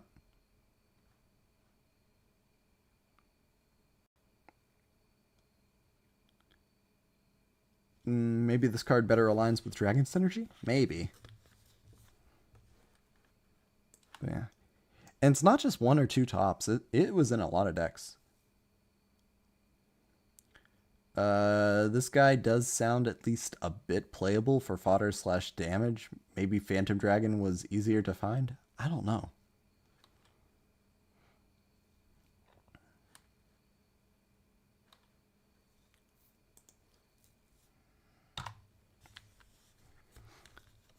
Moving on, we got Destiny in Dragoon. Not Dragon, Dragoon. I don't know why this card's not a Destiny hero. Same thing with Rainbow Naos. Why did they do that? They gotta make a whole bunch of cards that specifically reference Destiny in Dragoon because he's not a Destiny hero. Dark Attribute, level 2, 4, 6, 8, 10. Warrior Fusion Effect. Materials are Destiny Hero Plasma and Destiny Hero Dogma. A fusion summon of this card can only be done with the above fusion materials. Once per turn, you can target one monster your opponent controls, destroy that target, and if it was face up, inflict damage to your opponent equal to the attack it had on the field. That's nice. You cannot connect to your battle phase the turn you activate this effect. That might be a reasonable downside. Once per turn, during your standby phase, if this card is in your graveyard, you can banish one Destiny Hero card from your graveyard, special summon this card. 3,000 attack, 3,000 defense. I'm thinking maybe the reason this card isn't a Destiny Hero monster is the same reason that, what is it? Machina.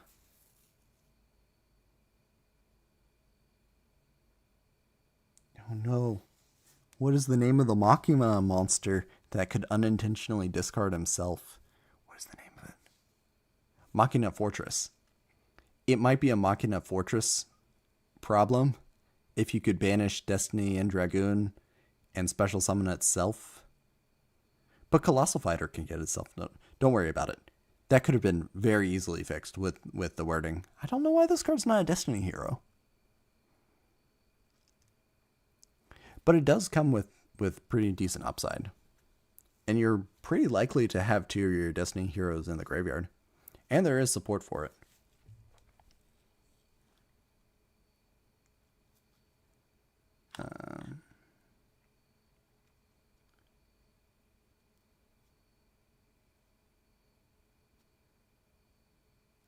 Cloudy and Dragon is the winner, not Phantom.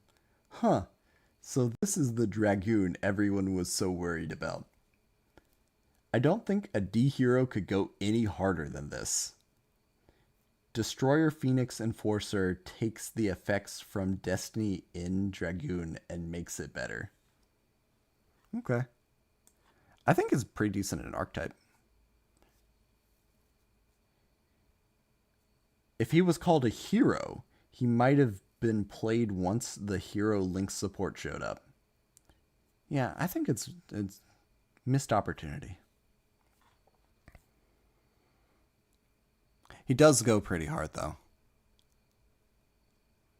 I don't know. It's sort of like Yubel Terror Incarnate, where I think it's got too much going on. Just keep adding more detail. We'll put a dragon on his fist, and like a dragon on his chest, and like claws where his ribs should be, and blades on his arm, and on his knees, and on his toes, and on his helmet. We'll add like a bandana coming out of his helmet. Oh, and wings. And oh, man. And like one of the dragons is a cannon. Too much going on.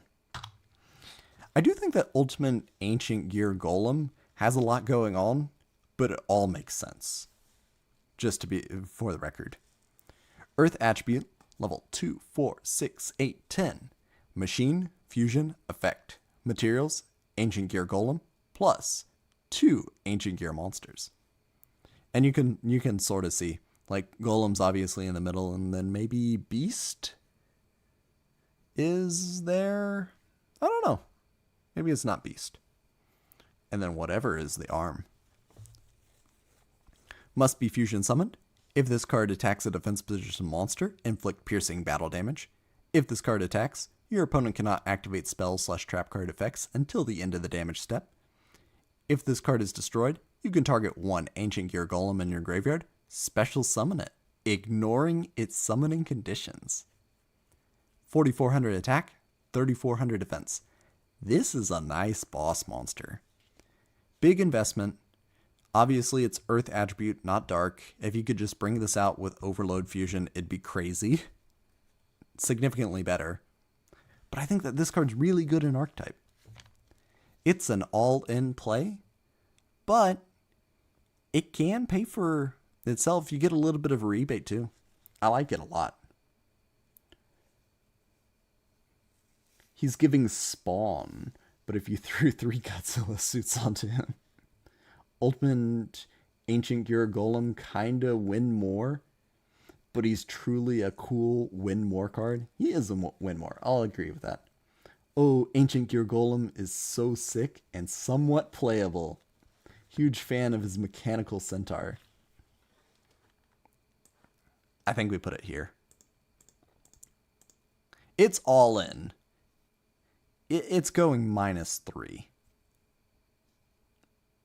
Although, Ancient Gears do have some pretty decent card advantage when you think about, like, Ancient Gear Box, just adding another Ancient Gear to your hand when you search for something. So maybe it's not as bad as you think it is. Sometimes you just gotta run a win more card just for the fun of it. Yeah, I'd say it's a fun card. Gets outclassed by Chaos Ancient Gear Golem, but it's usually the float target for that card. Interesting. This pack is just full of archetype support I adore. A lot of big, stupid, attacking, and big number dudes. Gotta love here. Skull Servants, Ancient Gears, Lightsworn, Batterymen. So bad, but fun nonsense. Technically, only a -2. How do you get -2? Ancient Gear Golem, and then 2 Ancient Gear Monsters. And then the Fusion card. I guess if you're using Fusion Gate, it's only a -2. But then you're banishing them, so you can't get your Golem in the graveyard. So. Or if you're counting the Golem, but this card might not be destroyed. It could be sent to the graveyard, or it could be tributed by a Kaiju. He does refund himself. I'll agree with that. Optimistically, he's only a -2. Next up, I'm guessing Lamron's favorite card in the video so far? Question mark? Dark Attribute, level 6, Gladiator Beast, Geysaurus. Wing Beast, Fusion, Effect. Materials are Gladiator Beast Bestiari, plus 1 Gladiator Beast Monster. Must first be special summoned from your extra deck by shuffling the above cards you control into the deck. You do not use polymerization. When this card is special summoned, you can target up to 2 cards on the field. Destroy those targets. At the end of the battle phase, if this card battled, you can return it to the extra deck. Special summon 2 Gladiator Beast monsters from your deck, except Gladiator Beast Bestiari. 2,400 attack, 1,500 defense. Fantastic card. Its spot removal. Really strong spot removal. Its stats are decent. This guy is going to survive a lot of battles. Bestiari is already arguably the best Gladiator Beast we have. There is some debate. But you're maxing out on Bestiari already because you want to be popping things. And this just allows you to pop more things.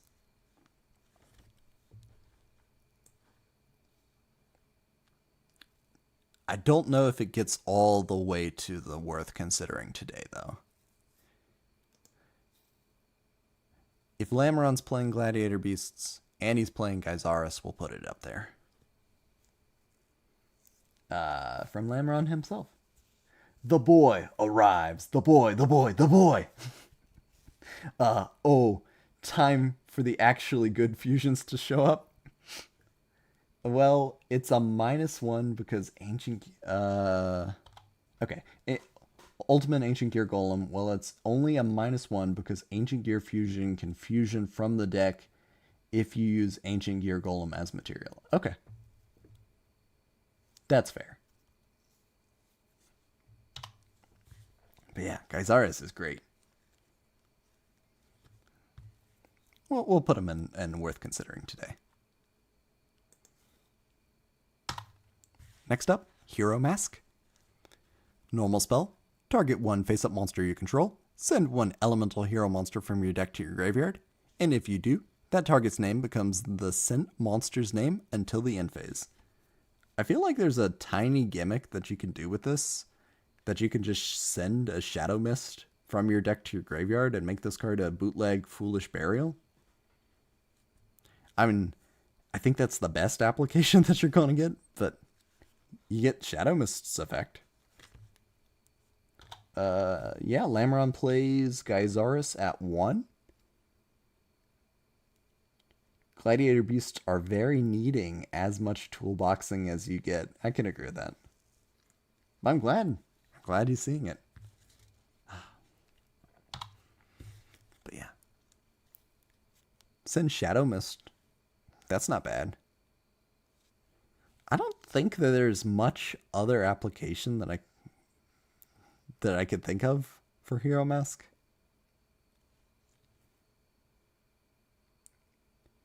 Who is it under the mask?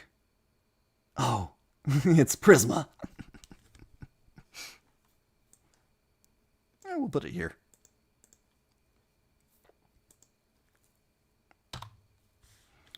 Next up, we have Space Gift.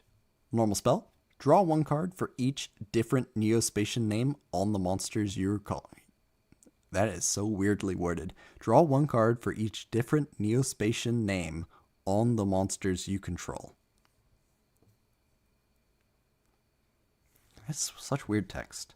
I get what it does, but it doesn't feel good. This is draw power. It's not once per turn. You could just draw 5 cards. This card goes +4. I don't think you're going to, but it's conceivable. The laziest art ever? I guess so. They literally just slapped a present on Neospace's art. Ooh. That is true. Art blasted phone keyboards. From Scary Camel, I wish Neospatians were better, so this card was usable. I believe you can use it for draw power, Space Gift, Convert Contact, and one other card come together and make a pretty decent engine. In quotes, decent engine.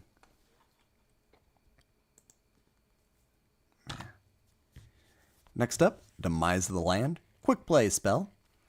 When your opponent special summons a monster, activate one field spell card directly from your deck.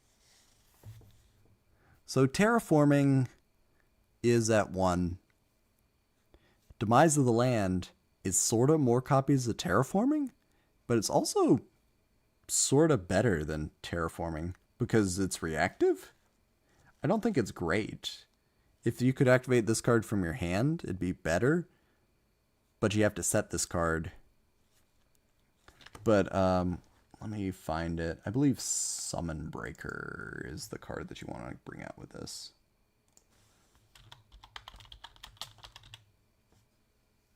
Yeah.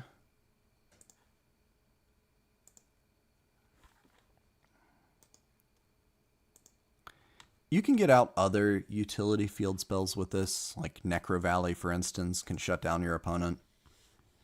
But I believe you play it with Summon Breaker.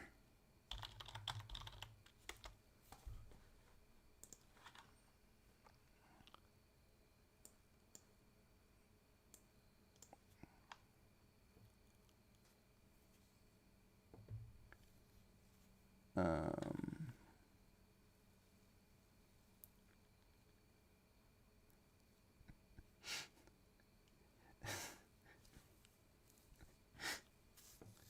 Demise of the Land saw play to activate Mystic Mine. Oh, I know it saw play.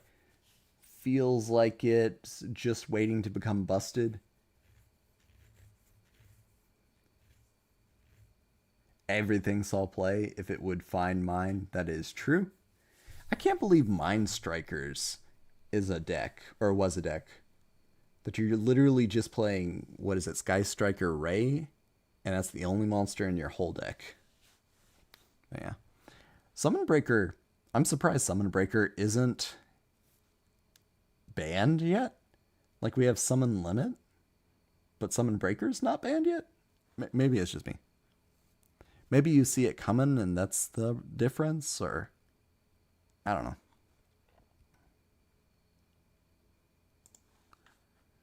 But let's get Demise of the Land. We'll put it at meta at some point. Pretty reasonable.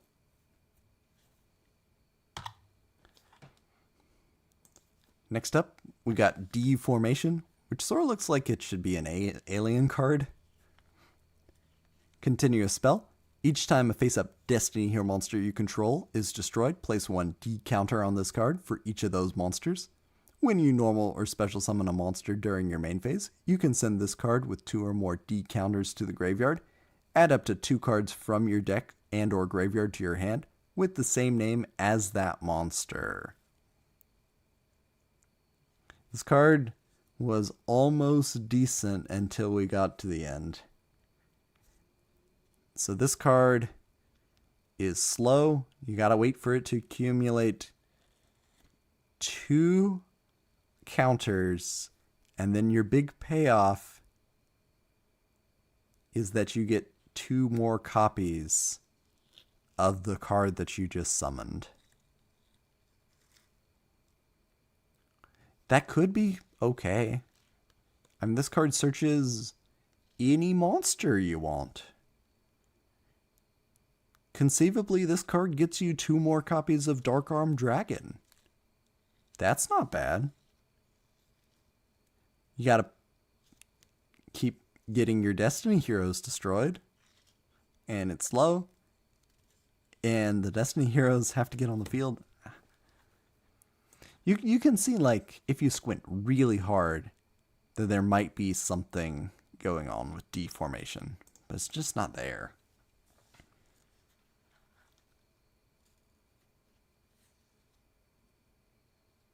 Summon Breaker is only main phase 1, so it's usually just a battle phase skip. That's fair. Summon Breaker was broken in Duel Links because there is no main phase 2.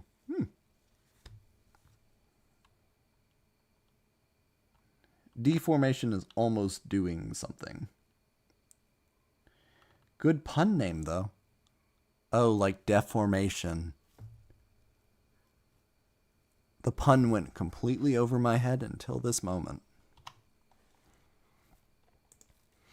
So we talked about Ultimate Ancient Gear Golem as being all in card advantage and big dumb numbers. Spell Gear, I think, takes it a step further. Normal spell, send 3 Ancient Gear cards you control to the graveyard, so they gotta already be on the field. You can special summon up to 1 Ancient Gear Golem from your hand and 1 from your deck, ignoring the summoning conditions.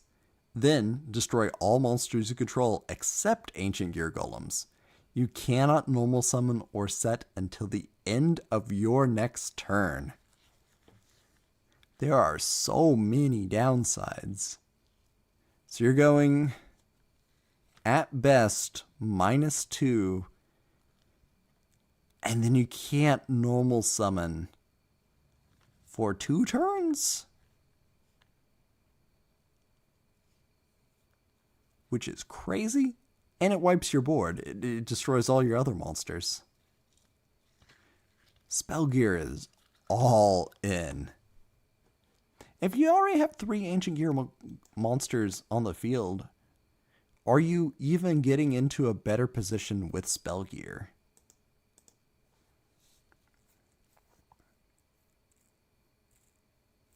Something might theoretically break this someday. Okay. Hey, should we give them some upside with all these downsides? Maybe. I think they really thought Ancient Gear Golem was significantly better than it is. It's okay. I like this spell gear exists. I think new players read it and get really excited. But I don't think it's good.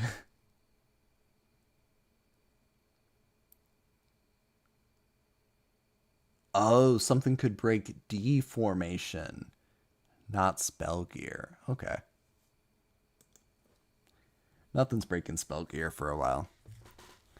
Next up, we have Cup of Ace. I think this is terrible card design. Normal spell, toss a coin, heads, draw 2 cards. Tails, your opponent draws 2 cards.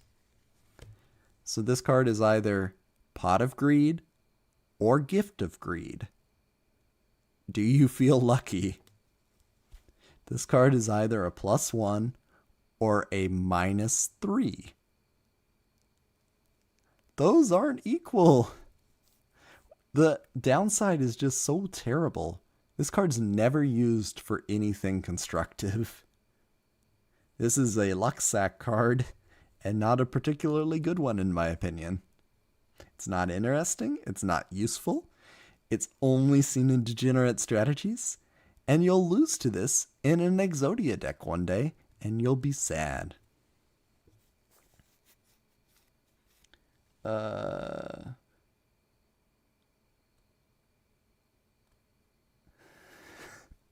Okay, for $5 a month to Luke Von Karma, your Cup of Ace could always land heads.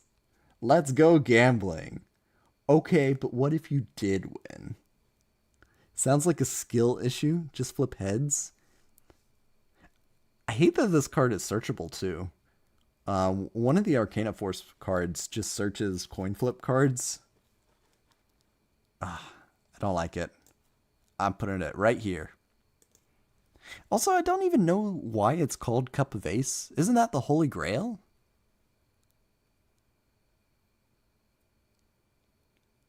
Which is not a pot, like the Pot of Greed. The card's just baffling. Even with like second coin toss and or appropriate, I don't think this card is great. Cup of Grail. With appropriate, your opponent draws 2 cards, but then you'll draw 2 cards next time you activate Cup of Ace, I guess. Also busted in early Duel Links, but that's neither here nor there.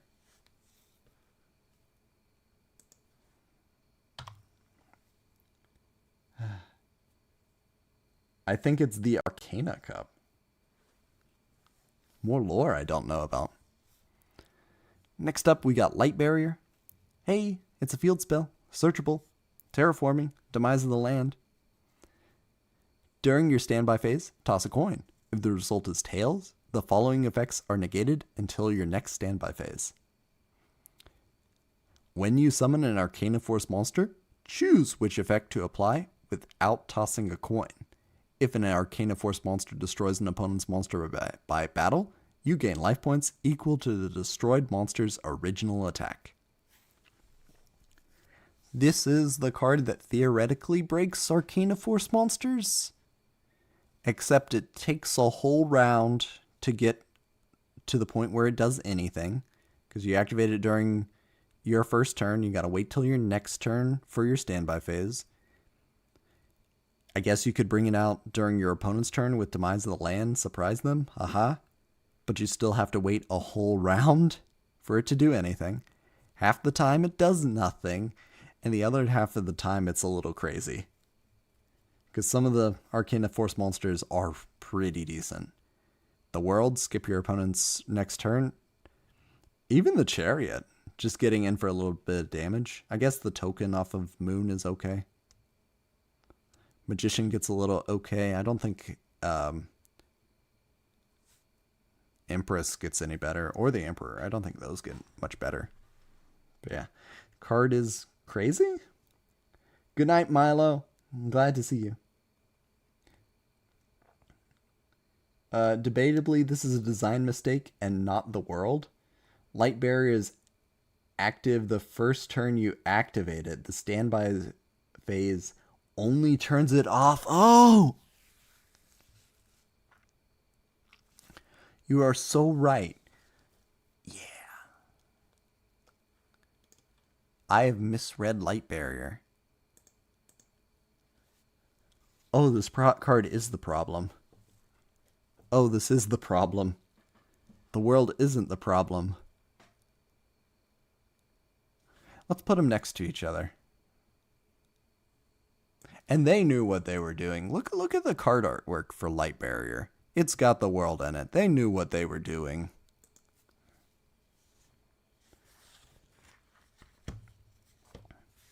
I completely misread the card. Thank you for pointing that out, Jace. Yeah, I think the card's not good design.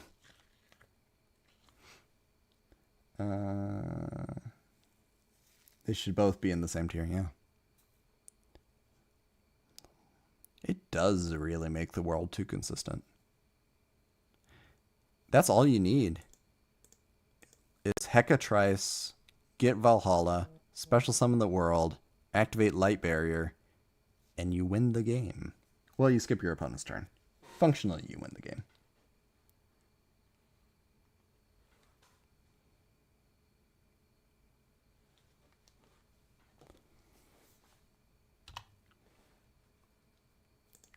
Next up, we got Solar Recharge.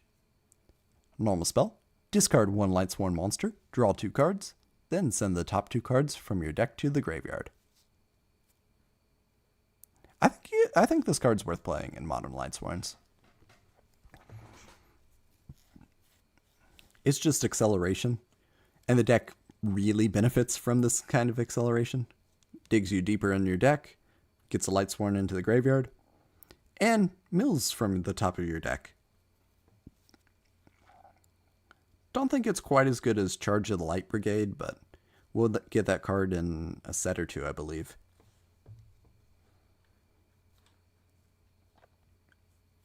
Draw and graveyard setup in one card is really good. Yeah. Oh, and it also sets up Lumina. Like, you definitely want a target for Lumina engrave. Possibly this is a better version of, like, Trade-In, too. It does more than Trade-In. And has better and worse targets.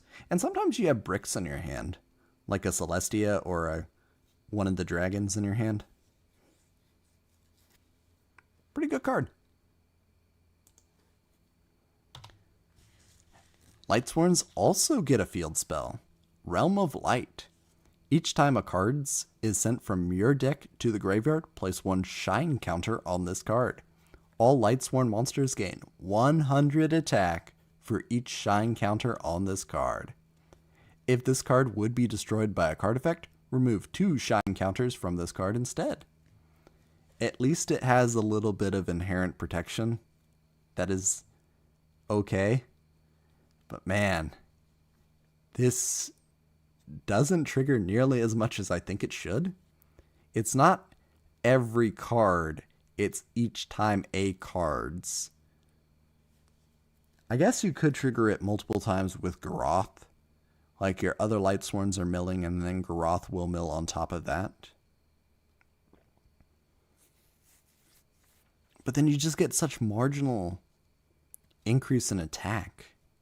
You gotta mill 5 times for this card to be as good as Luminous Spark that gives you 500 attack points. You gotta mill 5 times? I guess it technically snowballs, but not particularly well in my opinion. Inherent protection is nice though. I don't think you even play in an archetype though.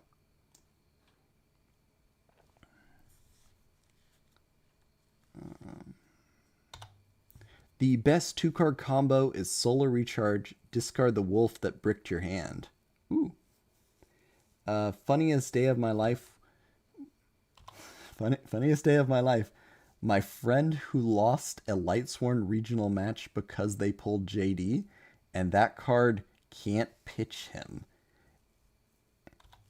Oh, and it's funny to this day, he raged about it, that it should have had JD included on Solar Recharge. Oh, that is funny.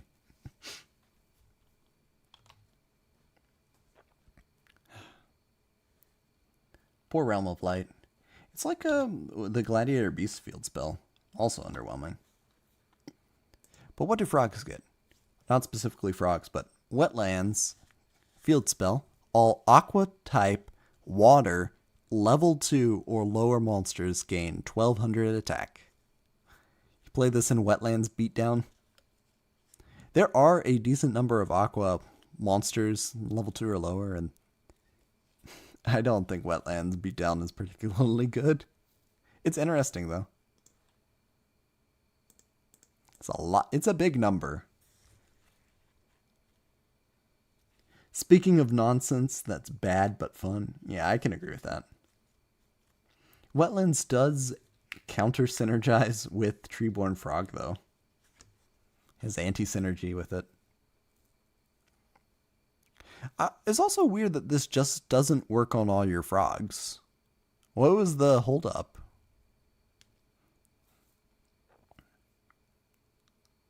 They basically made wetlands for frogs, but then don't reference frogs. Maybe Frog the Jam striking again? I don't know. Moving on, we got Quick Charger. Quick play spell. Add 2 level 4 or lower Battery Man monsters from your graveyard to your hand. This is like Electric Salvage? Question mark? It's in Archetype. It's a +1, and it's a quick play spell. Arguably, you won't, you know, what is it? Battery charger? Charging batteries? It might be called charging batteries. Let me find it.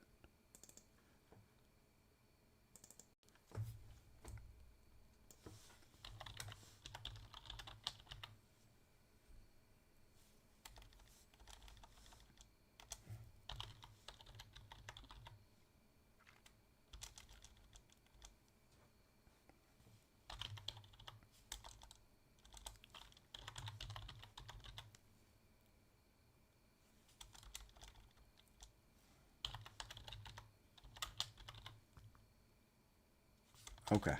What is the name of it? That you pay 500 life points and you get a battery back. Can't remember the name of it. Why does Batteryman have like 4 cards for reviving / pulling from graveyard? Batterymen get a bunch of these kinds of cards because they love the theme of recharging batteries. That does make sense.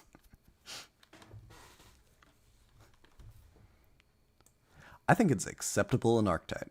I think it's very acceptable in Archetype. Get back your Industrial Strength. Get back, what is it? Triple A, I want to say it's Triple A. Get back your key cards. Now for the big payoff that Batterymen get. Look, it's Industrial Strength right there in the card art. Short Circuit. Normal spell. Activate only if you control 3 or more Batteryman monsters. Destroy all cards your opponent controls. Just fantastic effect. Sets up your OTK very nicely. And this isn't a particularly hard condition to do because you have Inferno Reckless Summon. You can get your Batteryman AA out. Activate Inferno Reckless Summon, get 2 more AAs. You got 3 3,000 attack monsters. You activate Short Circuit, and you just go in for the OTK. What are they going to do? How are they going to stop you with no cards on the field? Well, I guess they could use Karibo. Or Temperance. They could use Arcana Force Temperance. But realistically, it's funny. Lamron's spotting something in the future. He sees the bamboo sword coming up. Diamond Dude rubbing his hands together nefariously. Here's the question: do you play Short Circuit or do you play Death Croaking in your Diamond Dude Turbo? By the way, Diamond Dude in the card artwork for what is the card next to Rainbow Gravity? D Fortune. Diamond Dude in the artwork for D Fortune down there.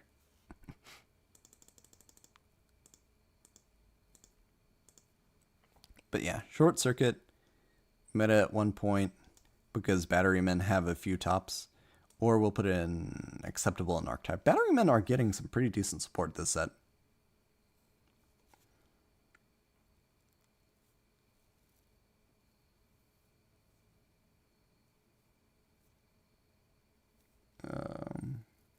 You play Ojama Delta Hurricane in Diamond Dude Turbo because it's the funniest card art. Thank you, Jace. That is the right answer.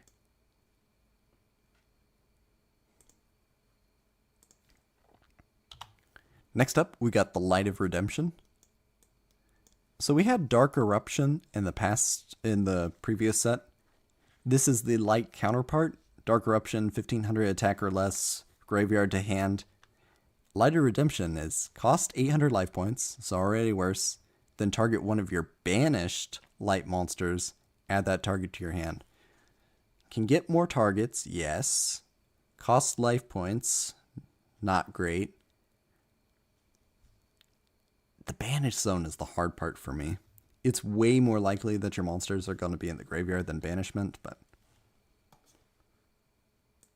I want to put it here.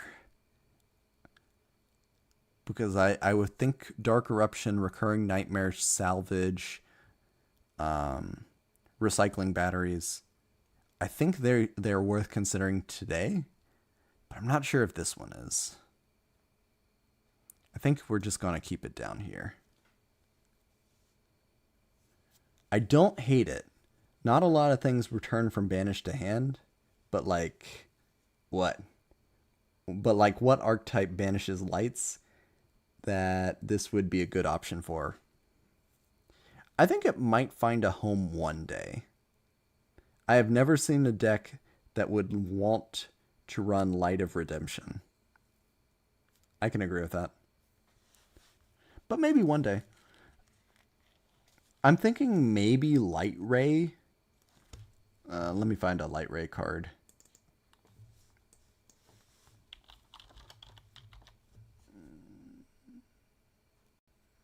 Just the first one that comes up.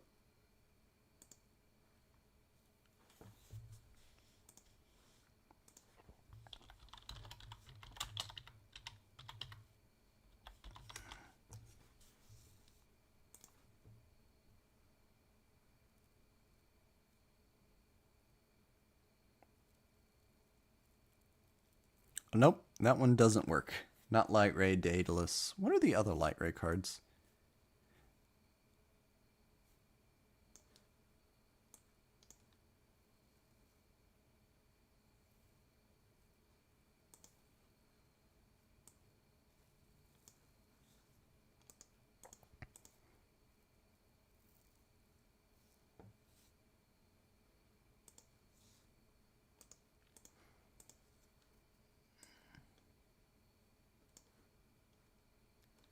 Oh, weird. I think I'm really confused.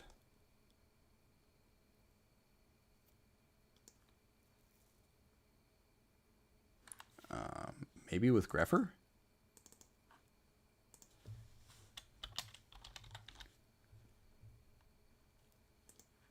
Maybe with Greffer?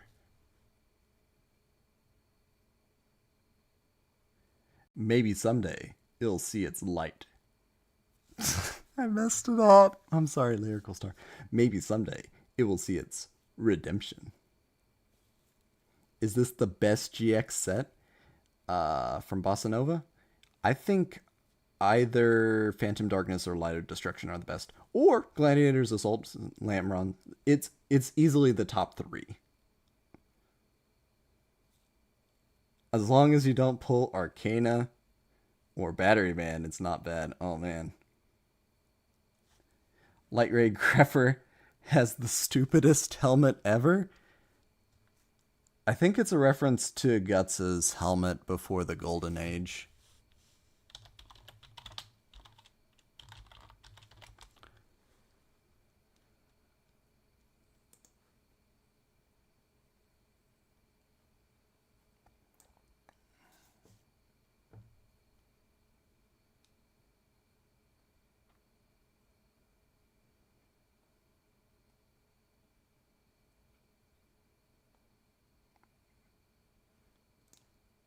Maybe not.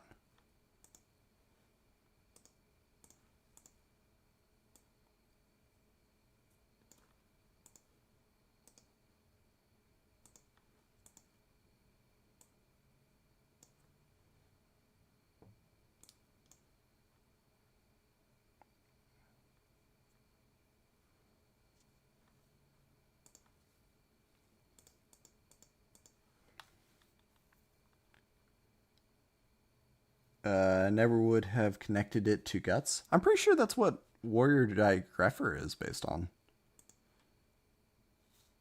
Maybe it's just me. Because I believe just he has the same helmet.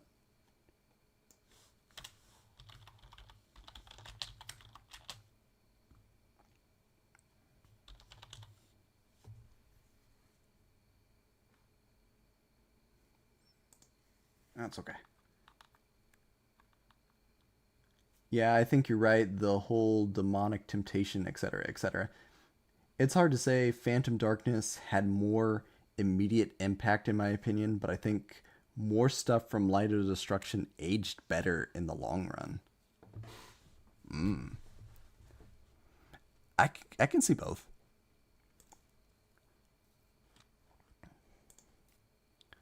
Let's get on to the next card, though.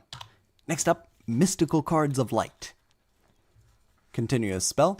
You cannot use one of your spell/trap card zones. This also takes up one of your spell and trap card zones. During your draw phase, if you control another Mystical Cards of Light, you can draw 2 cards instead of 1 from your normal draw. And keep in mind, you can't have 3 of these out at the same time. I guess you could possibly negate this effect with like Spell Canceller and then get more of them out that way, and then get rid of your own Spell Canceller, and then you'll have 3 Mystical Cards of Light. But then you don't get an additional benefit from that. Anyway, the card's really weird. Sort of like Guarded Treasure. The big problem with Mystical Cards of Light, outside of it locking you out of your spell and traps, is consistency. It is just really hard to open 2 of these in your starting hand. Very unlikely.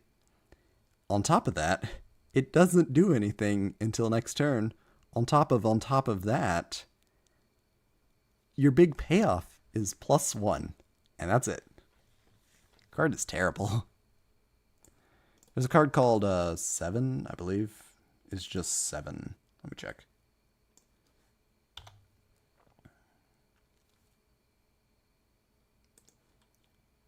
Here we go. It sort of reminds me of 7.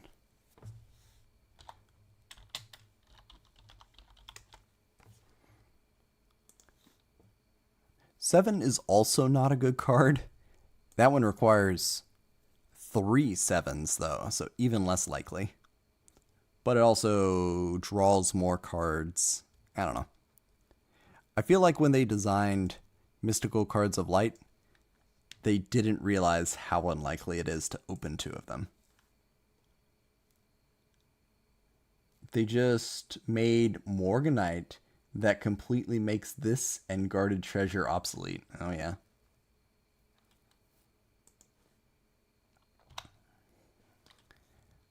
Next up, level tuning. And I just want to point out, this is fantastic foreshadowing, because next set we get Synchro Monsters. Or tuners, I guess is what it is. And next set really cares, or I guess the Synchro mechanic in general, really cares about levels. This is excellent foreshadowing, This card could have been in the Duelist Genesis, I guess. Normal spell, reduce the level of all face-up monsters you control by 1 until the end phase. Possibly you could say that this is useful. Like if you're in a rank 4 deck and you want to access something in the rank 3 toolbox, you could use level tuning. I don't think it's a good idea. This is a teaser for 5Ds, yeah. I don't know, the canister reminds me of Nitro Synchron too. I think this card is filler, but it's not bad. Is it worth running a card for? No. Is the effect okay? Yes.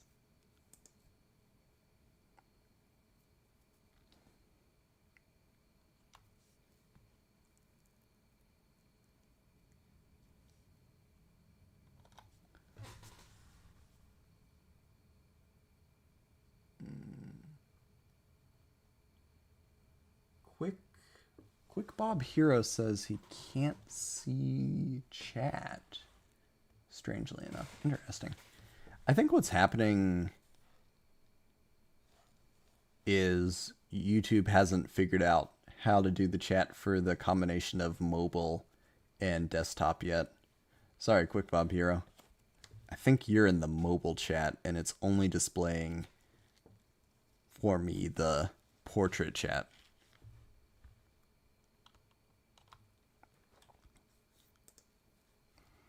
Next up, Deck Lockdown. Continue a spell. Neither player can add cards from their deck to their hand except by drawing them. That's a pretty decent effect. This is a pretty decent stun tool right out of the gate. Monsters cannot be special summoned from the main deck.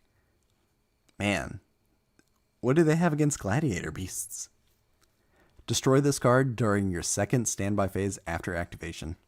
So this card is, I don't want to say limited or banned, but this card is high point card in Genesis format. I think the effect is pretty strong. I think that this is a floodgate that doesn't always come up. It self-destructs, but I think that the amount of time that stays around makes it worth it. I think the card is worth considering, but extremely meta-dependent.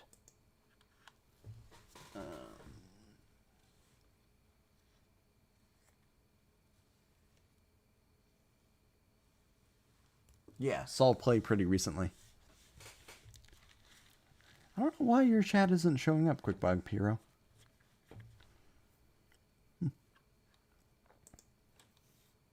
If you're on desktop, that's weird.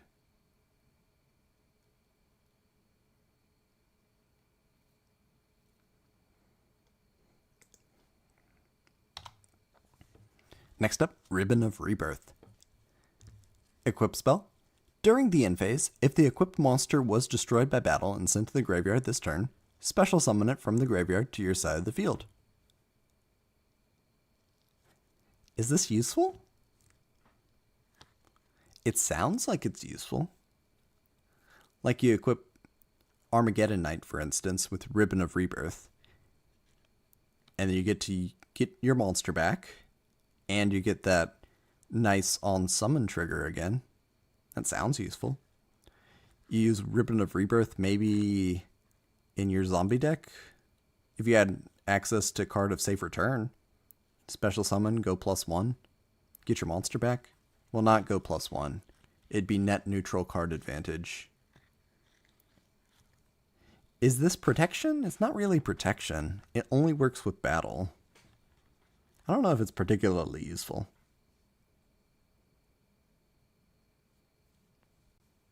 I think Jerome has confirmed that they design cards like 3 sets ahead, so level tuning was probably named that because of what was coming up. I'm pretty sure Xian's Spy was, came out way ahead of its time too. Seems okay with Giant Rat. Ooh, that's an option. Well, we'll say it's good. Or we'll say it's filler. I think filler's okay. Next up, Golden Bamboo Sword. If you control a Bamboo Sword equip spell, draw 2 cards. You run this in Royal Magical Library because your Bamboo Sword, your Broken Bamboo Sword, there are other Bamboo Swords too, for the record. And then you just have more draw power. Put more counters on that Royal Magical Library. I don't think that this card is particularly good for the game. It's got archetype support. We'll put it here because I don't think it's quite as broken as it should. Okay, design mistake, design mistake. Okay, fair. I wanted to put it in gimmick, but very passionate about that. I don't think this card does anything good for the game. It's just draw power.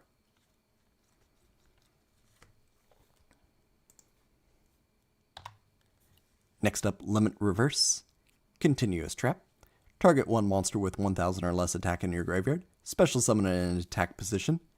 If the target is changed to defense position, destroy it and this card. When this card leaves the field, destroy the target. When the target is destroyed, destroy this card. Man, they still haven't learned from Call of the Haunted. You contribute your monster and this card just sticks around for some reason. Ignoring that, this is bad Call of the Haunted, I'd say. Only works on very weak monsters, which isn't the worst thing. I guess Call of the Haunted is at 1. I'm just putting it in filler for now.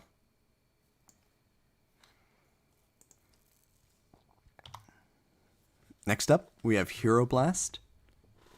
Normal Trap. Target one elemental hero normal monster in your graveyard. Add that target to your hand. Not bad. Then, if your opponent controls any monsters with attack less than or equal to that target's attack, destroy one of them. That's not bad.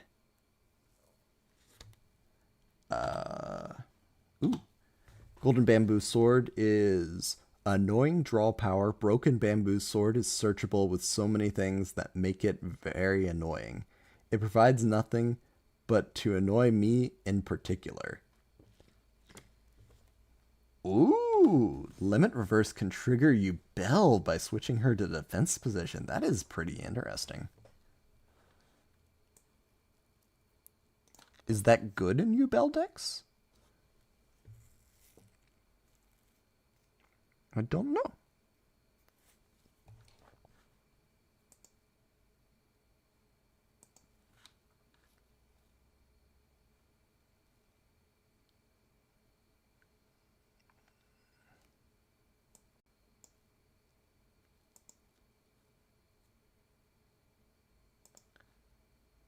I'll say it's okay in Yubel.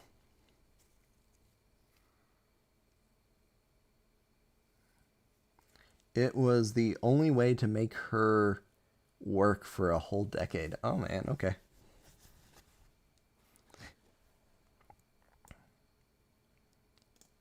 Does that make sense? Quick Bob.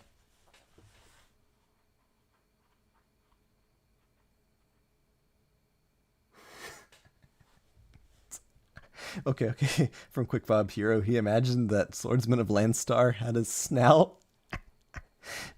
That those weren't eyes and that I see it, and that's the worst part. Like you can sort of see that the eyes in the middle of the head are like the nostrils of a snout. That is funny.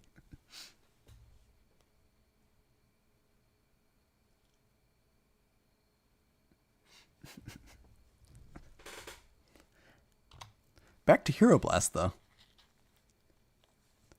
This is pretty decent.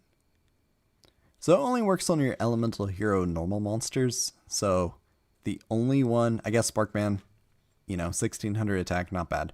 But Neos is 2500 attack. You're pretty likely to be able to recur your Neos. Use it for fusion summon, maybe? Something with it. And then this card is a +1. +1 targeted monster destruction. It's not that bad. It only really works with Neos, though. I think we're gonna put it good. Maybe. Neos Alias. It does work with that one too. That's fair. I don't know why, Quick Pop, you're not in chat. YouTube, get your game together.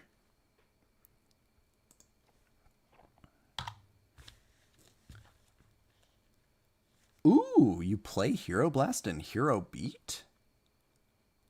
That's awesome. Okay. That is awesome. And is your only normal monster in Hero Beat Neos Alias? You can pop a lot of stuff with that, though.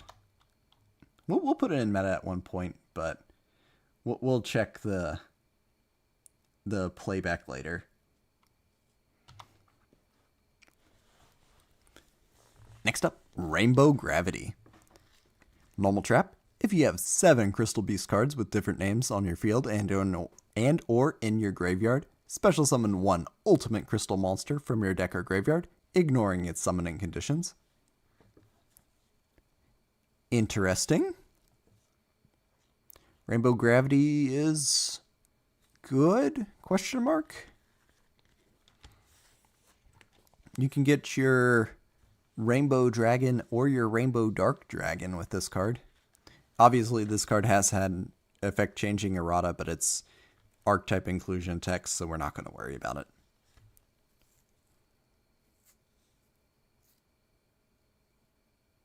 Or graveyard, so this card actually does work with the new fusions too, because those are treated as ultimate crystal monsters. And I believe Rainbow Neos might even be an ultimate crystal monster. Let me check.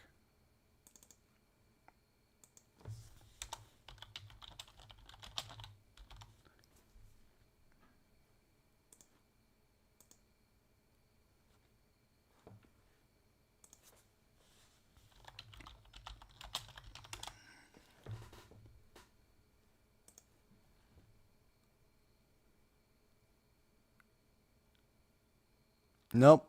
He's still not an ultimate crystal monster. He requires ultimate crystal monsters. That might be what I'm thinking. What a shame. Rainbow Neos gets snubbed again. Okay. I think we just put it here. That if you're playing Crystal Beast, it's not a bad option.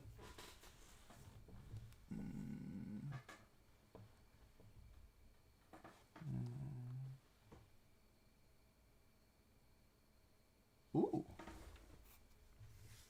Interesting.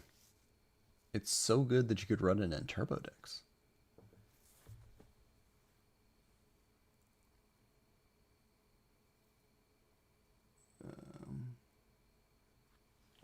Sad.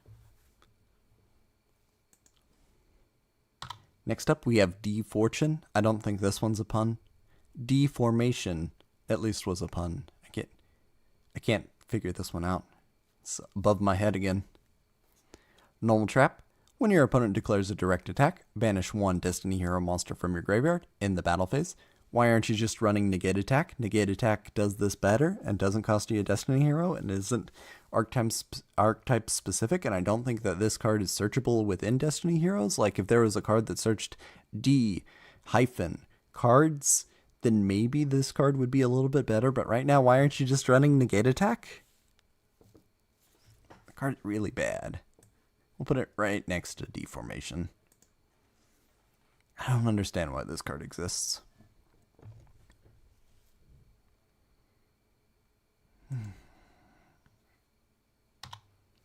Next up, we have Reversal of Fate. Normal trap. Select 1 Arcana Force monster you control. That monster's effect is now treated as the opposite coin toss result. Oh boy, we got another option in case you don't get your field spell. I guess Temple of Kings, Reversal of Fate. Now you've got more consistency for your world. I think this card's bad.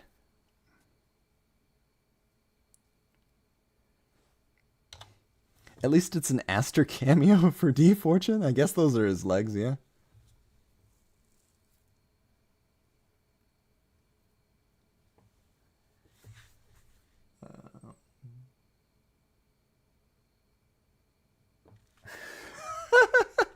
Quick Bob Hero, cards like Defortune make me wish that certain cards in Genesis format costed negative points. Man, the more bad cards you run in your deck, the more points you have available to run good cards. I think you're onto something, Quick Bob Hero.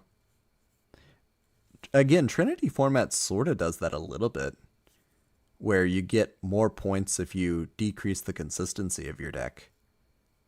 But more points for running bad cards. I like that option. Next up, Tour of Doom. Continuous trap. During your opponent's standby phase, toss a coin. Heads. Your opponent cannot normal or flip summon until the end of the turn.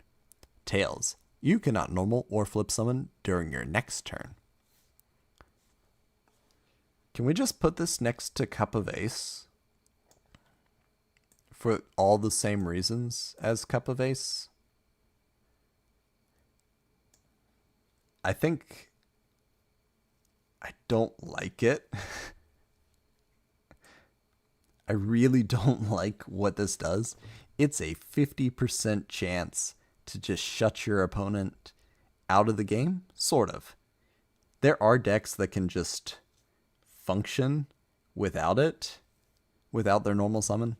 I'm not going to say that that's not a thing that happens, but I just really do not like Tour of Doom. It just feels really bad. And you've already established your board. Say you go first and then you have Tour of Doom. And yeah, you lock yourself out of your normal summon next turn half the time, but the other half of the time you're probably going to win the game. I just don't like what the card does.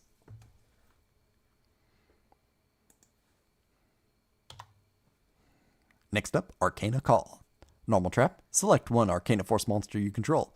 Remove from play one Arcana Force monster from either player's graveyard. Oh yeah, great in the mirror. Until the end phase, the selected monster's effect becomes the removed monster's effect for the same coin toss result. Womp womp. So you have to win the coin flip in the first place is the problem with Arcana Call. And then you got to go -1, and then your big benefit for Arcana Call is you get to copy the effect. I'm glad this is a trap card. If this was another option to just cheat out the World's effect, it'd be even worse. I think this card is bad, and that's okay.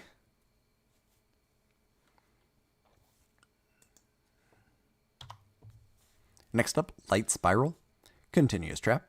Each time a card is sent from your deck to the graveyard by the effect of a Light Swarm monster, remove from play the top card of your opponent's deck. I don't understand what this card is trying to do. I guess they're trying to make the Light Swarm mill effect symmetric, but say you mill 2 cards for Garoth or for 3 cards for Raikou, then your opponent is only milling 1 card. Their card gets banished, which is significantly better than going to the graveyard. They're a lot less likely to be able to get access to it. But I don't think it's a good thing. And the card's slow. It only triggers 1 card at a time. You're not going to mill your opponent out with this card, for instance. And cards in the deck aren't active resources. Potentially this could even backfire. Like you Light Spiral and you hit your opponent's Necroface, for instance. That could be bad. I don't get it. I think the card's just bad. What were they even trying to do with this card?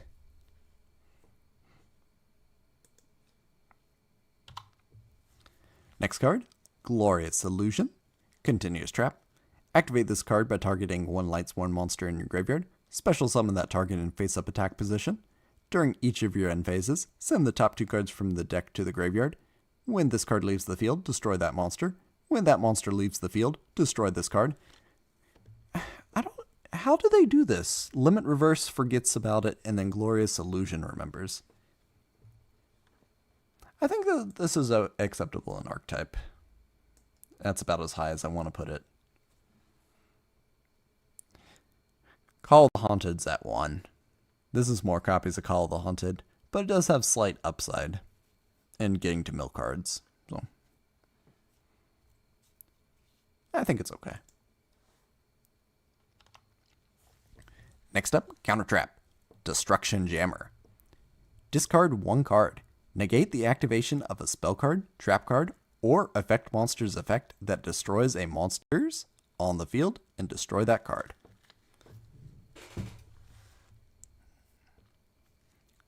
Doesn't... let me pull it up.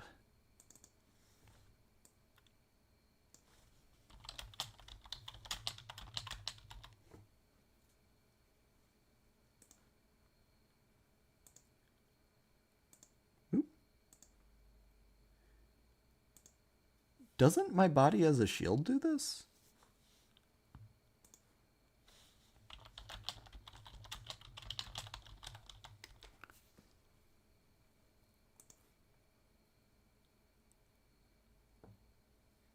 Okay. So My Body as a Shield sort of does the same thing.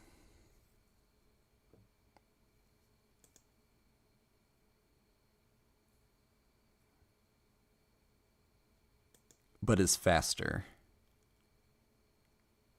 I guess you could play Destruction Jammer and Counter Fairies, because it is 1-for-1 negation. No, it's not. You discard a card. I think that this card is just worse than My Body as a Shield. Even in Counter Fairies. Oh, I think the card's just bad. Too narrow.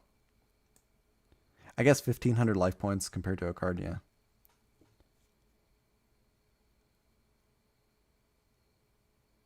What? Okay. Quick Bob's Hero says, fixed. YouTube for some reason sent me portrait mode on the live stream despite being on desktop. I am so glad you're back in the chat. YouTube is... it boggles the mind, man. Go away, My Body as a Shield.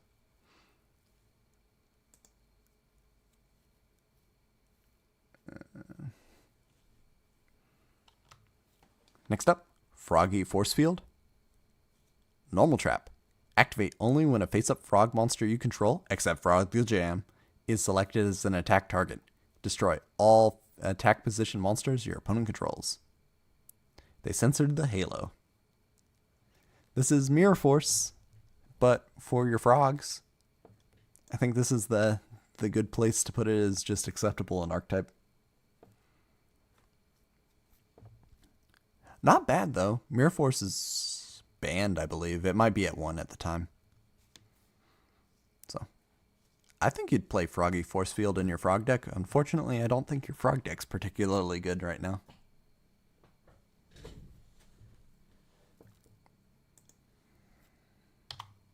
Next up, we got Portable Battery Pack. There are a lot of Batterymen Revival cards now that we think of it. Continuous Trap. Select 2 Batterymen monsters from your graveyard and special summon them in attack position. When this card is removed from the field, destroy those monsters. When both of those monsters have been removed from the field, destroy this card. This deck card doesn't cost you anything. It doesn't cost life points. It doesn't discard a card from your hand. It just gives you a +2, sort of. It just gives you a lot of board presence really easily. That's not bad at all. This really facilitates the OTK too. Put it right here. Batteryman are getting pretty stacked.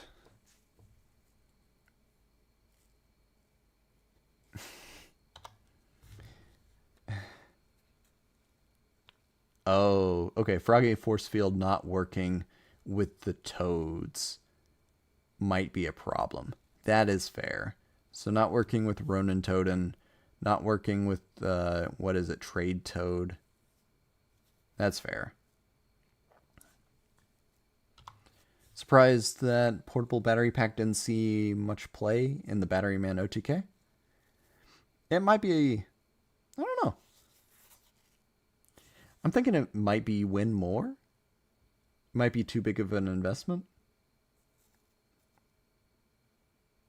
Oh, Ronin Toadin counts as Death Frog. Does it? I thought Dupe Frog counted as Death Frog.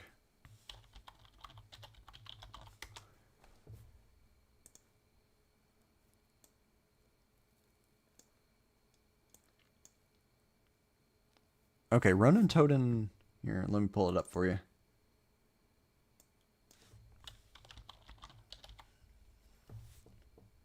Okay. No, Ronin Toadin does not. Oh, it does treat it. Never mind, I'm just wrong. So I guess Ronin Toadin does count as a frog. So I'm wondering what doesn't it work? Trade Toad? Is that what I'm thinking of?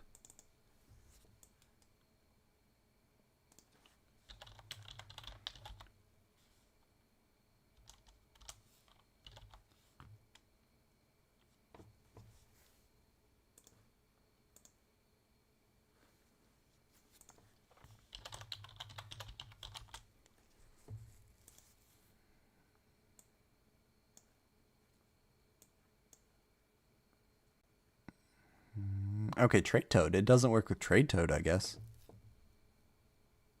I don't know. I still think it's acceptable in Archetype, though.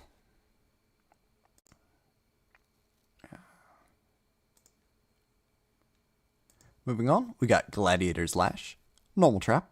Activate only when you special summon a Gladiator Beast monster. Your opponent discards one card of their choice. I don't like the design of this card. X-Sabers get the same thing in a little while too. I don't like ripping cards out of your opponent's hand. But I don't think it's a bad effect. It's of their choice, so you're never going to get the most valuable thing out of their hand. Like you can sometimes with, I believe Donzalug is random. So, or the best option from like the Forceful Sentry or Confiscation. So, I don't like it, but I think it's still playable.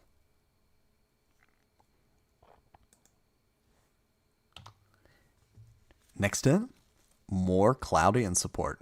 With Raging Cloudian, activate only when a Cloudian monster you control is destroyed by its own effect and sent to the graveyard. Special summon one of those monsters from the graveyard in attack position and place one fog counter on it. It cannot be changed to defense position by a card effect. What? So your Cloudian self-destructs, as they want to do, and then you get it back, and you get a fog counter as your payoff. And then it prevents it from moving to defense position, so it won't self-destruct again at least.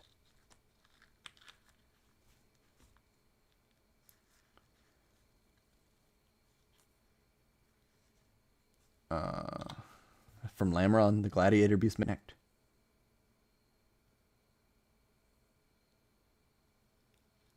Uh-oh.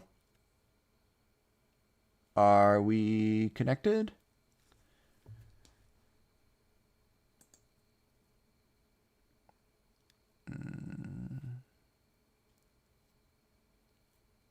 Your microphone is unmuted but has no signal.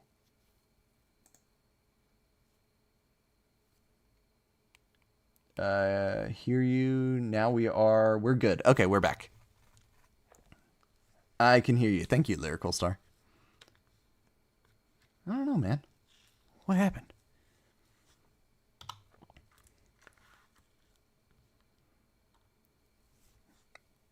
I don't think this card does anything useful.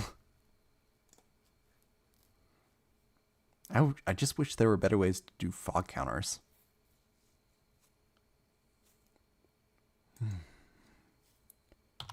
Next up, I can't believe this is the TCG artwork. This just looks... Honestly, it looks scary enough to be a Magic the Gathering card. Personally, it's not like it's too much. It just, I don't know. I know Scrap Factory's got the thumbs up from Terminator in it.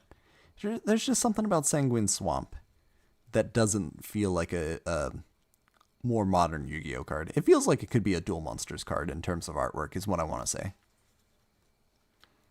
Continuous Trap. If you control any other spell or traps, destroy this card. Face down spell and traps cannot be activated. Destroy this card during your second standby phase after activation. Is that good? Do you activate Sanguine Swamp and then your opponent sets cards and waits? I sort of feel like Anti-Spell Fragrance does this. I think that this card's supposed to be a counterpart to Deck Lockdown, but I don't think it does anything. Like in the modern game. I think you might be better off running... let me find it.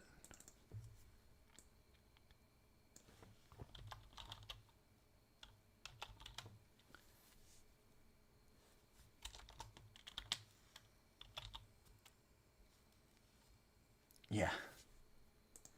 I think you might be better off running Xingjin Hu that just stops 2 of your opponent's face downs. Gladiator Beast Lash whipped your connection out of service. It does look like a bit out of place. When I first saw this card years ago, I thought it was a cloud with arms coming down. Let's get the artwork back up.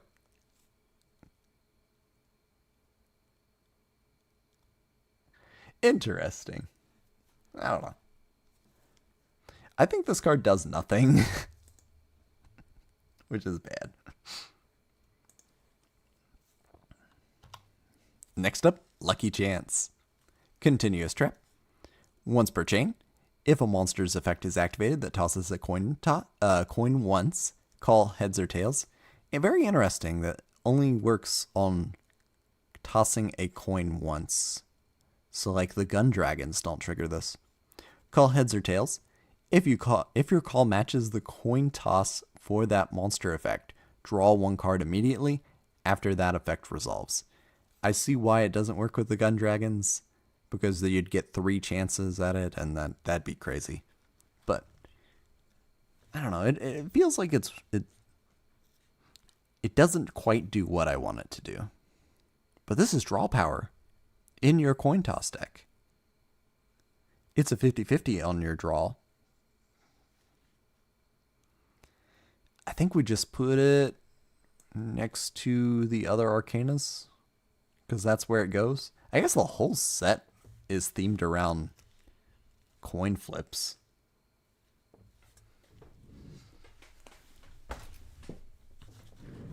Maybe not the whole set, but it's definitely a theme.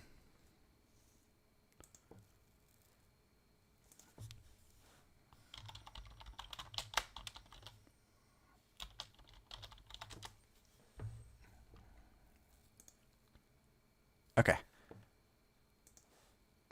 I just looked up. Yeah, there's Wing Karibo on the coin. It is cute. It is a cool card artwork. Except Wing Karibo doesn't have a coin flip effect, so why are you on there? But I guess that is another Yugi card, so. Good eye. Next up is Summon Limit. I looked it up. It is 100 points in Genesis format. And it is forbidden in both the TCG and the OCG. So I think we're pretty okay to put it up here in Design Mistake. Simple effect. Neither player can summon more than 2 times per turn. This shuts down, like, everything? You can't make a Synchro monster. Can't make an Xyz monster. You can make one link 1 if you wanted to. It's not asymmetric. It is symmetric, but the fact that it's a trap, you wait till your opponent's turn, you trigger this, and then your opponent can't do anything. It just shuts down the game. There's not a lot of counterplay to it.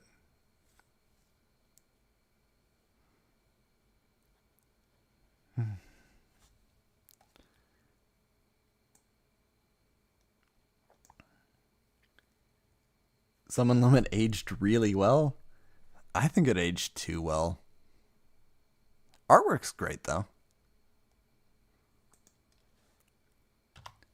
Next up, Dice Try. Counter Trap. When your opponent activates a spell/trap card or monster effect that requires a die roll, negate the activation, and if you do, destroy it. Hey, it's 1-for-1 negation. Hits everything. It's universal. If they're playing die roll cards, which happens, I guess. I feel like Dice Try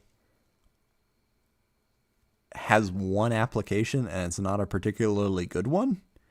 But if you're playing a gimmick deck like in a video game, especially in story mode, you go up against, I don't know, Duke Devlin, for instance, he rolls a lot of die. Then you tech in 3 copies of Dice Try, and in that particular instance, it's okay. Man, this card is never going to be useful. Even though there are a couple die roll cards that did see play, like Snipe Hunter, for instance. But are you running this one counter trap to specifically take out your opponent's Snipe Hunter? Probably not.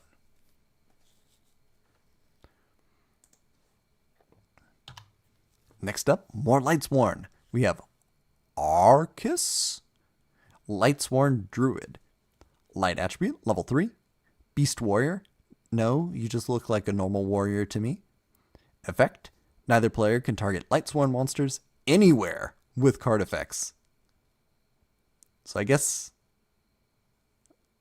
Hold on, does Glorious Illusion target? Yeah, Glorious Illusion targets. So Arcus counter synergizes with Glorious Illusion. That's silly. During each of your end phases, send the top 2 cards from your deck to the graveyard. 1200 attack, 1800 defense. I guess it's protection, but I don't think it's particularly useful. If this didn't have the word Lightsworn in its name, like how Shien's Foot Soldier isn't a 6 Samurai, I don't think that this card would be useful at all. But it is another name. I don't know why it's a Beast Warrior.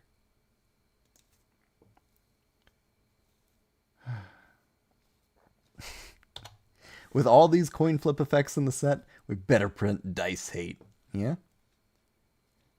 Arcus also shuts off your own Lumina. Oh, that sucks too. Man, what's wrong with Arcus?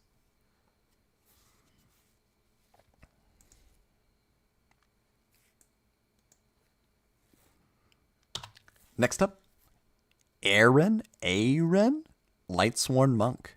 Light attribute, level 4. Warrior, effect. If this card attacks a defense position monster, before damage calculation, shuffle that monster into the deck. This is pretty decent.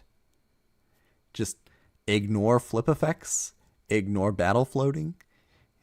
You can force your opponent's monster into defense position, say like with a Book of Moon, and then you can just get rid of it with Aaron. Very flexible, very good effect. Once per turn, during your end phase, send the top 3 cards from your deck to the graveyard. 1600 attack, 1000 defense.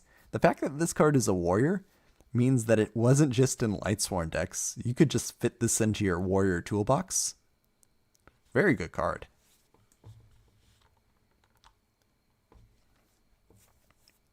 We'll put you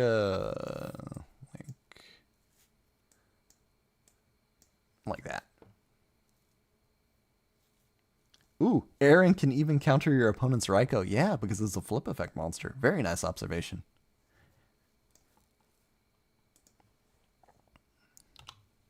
I mentioned earlier with Dark Valkyria that there was just some, I don't know, leftover cards from Phantom Darkness. There were a couple light monsters in the Phantom Darkness too, but one of them is Dark General Freed.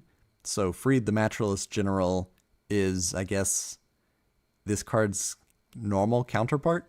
I mean, that was an Earth monster, but, you know. Dark Attribute, level 5, Warrior effect, cannot be special summoned. Negate any spell cards that target a face-up dark monsters you control. And if you do, destroy that spell card.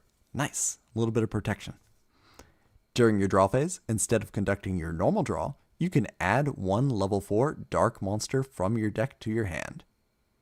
This card must be face up on the field to activate and to resolve this effect. 2300 attack, 1700 defense. The fact you can't special summon it really sours the card for me. The effect's not bad. A draw replacement, and it has protection. Fairly decent protection, I'd say. Protection from Book of Moon, protection from like Tribute to the Doomed or Offerings to the Doomed, protection from Brain Control. I believe Brain Control is not banned at this point. Pretty decent.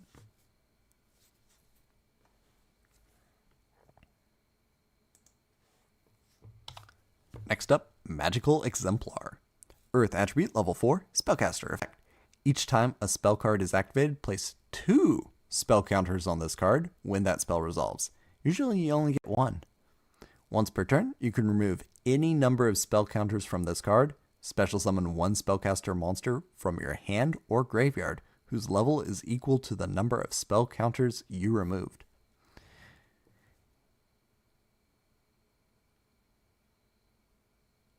Is that good?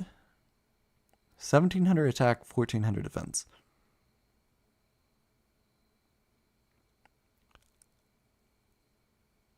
You can play Extend with this card,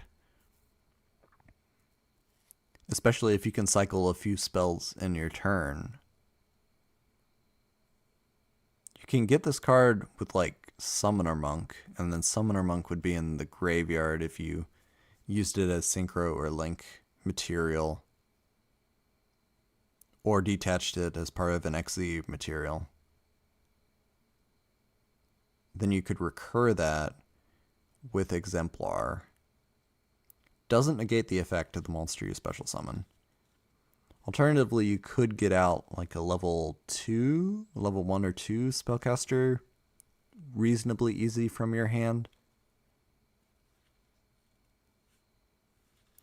I'm just wondering if this is worth considering today, and the answer is maybe? The effect's pretty okay, but I don't know if it's good enough. It is a soft once per turn too, for what that's worth.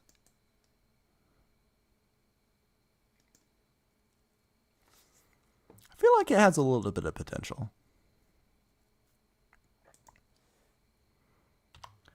Next up, we got Maniacal Servant. Dark Attribute, level 3, spellcaster effect. Once per turn, during your opponent's standby phase, you can remove from play any number of dark monsters from your graveyard. This monster gains 500 defense for each monster you removed, until the end phase. It's not even permanent. 600 attack, 1000 defense. It really looks like a zombie to me, but I guess it can be a spellcaster.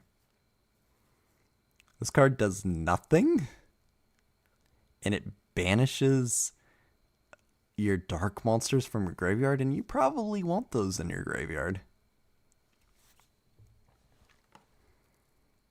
I think the card's very bad. It does nothing. If it only said 500 attack, I don't think it would be any better, because it only works during your opponent's standby phase. I mean, the fact that this card has to be in defense position, in face-up defense position, makes it worse. I mean, it doesn't have to. You could have this in attack position and banish those and gain defense for no reason, if you wanted to. Banish your scout planes for value. I don't like it. Oh wait, never mind, just saw that, lol. Yeah, thanks Yugi. Next up, Nimble Musasabi. New Nimble card. I think the only one we have so far is Mamonga. We might have Super Nimble Hamster. I'm not sure when he came out. Earth Attribute, level 2, Beast effect. When this card is destroyed by battle and sent to the graveyard, inflict 500 damage to your opponent. You can also special summon up to 2 Nimble Musasabi from your deck to your opponent's side of the field in face-up attack position. This card cannot be tributed for a tribute summon. 800 attack, 100 defense. But wait a second. You're giving your opponent monsters. Why do you want to do that? And then if you destroy the Nimble Musabi, do they take the damage because it goes to your graveyard, or do you take the damage? I think they still take the damage when you run over them by battle. I think they still take the damage, but that's confusing. I don't know, Silent Wabi is just messing with my head, I think. Is this even better than the Nimble Mamonga? I don't think so. Giving your opponent monsters right before we get synchros? Oh man, that's sad. It is deck thinning, I guess. Beasts have a lot better options. We got the Flying Squirrel, we got Hyena, and we got Bubonic Vermin. I don't think this card needed to be printed. I just can't get over this card being a -2.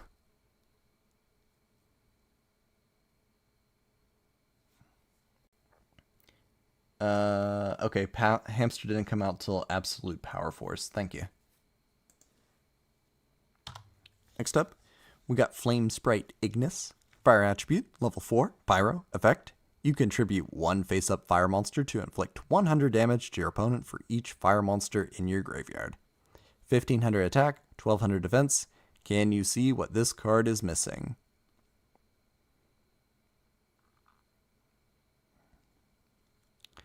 It's missing a hard once per turn. If you can get loop fire monsters, or just special summon a whole bunch of them, or get the critical mass necessary in the graveyard and then just start launching your board, you can FTK with this card. It's interesting too. I'm wondering how many fire monsters you even need in the graveyard, because after you tribute one, that's in the graveyard now, so you need less as you progress.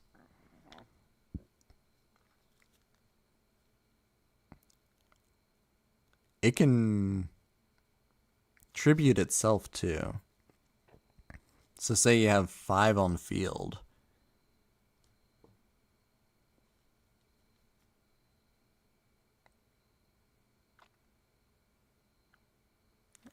What do you need?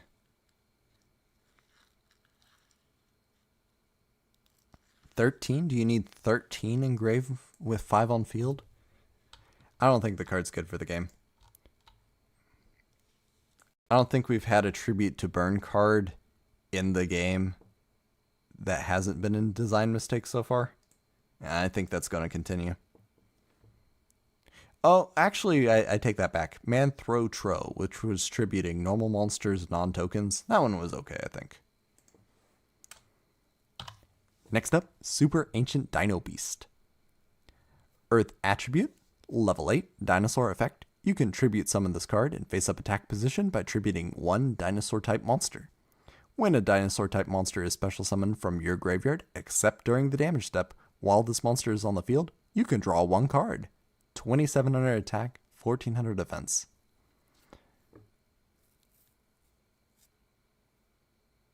I'm wondering if this is useful in modern dinosaurs. The effect is good. It's not once per turn either. So if you can get a lot of dinosaurs from your graveyard, you can just keep gaining card advantage. You can also get this card out relatively easily. I think it's worth considering today. I think it's one of those cards that you need to build around, and I don't know if quite the necessary infrastructure is around it yet. There are a lot of dinosaur revival cards too. Yeah. I think we're gonna keep it there for now.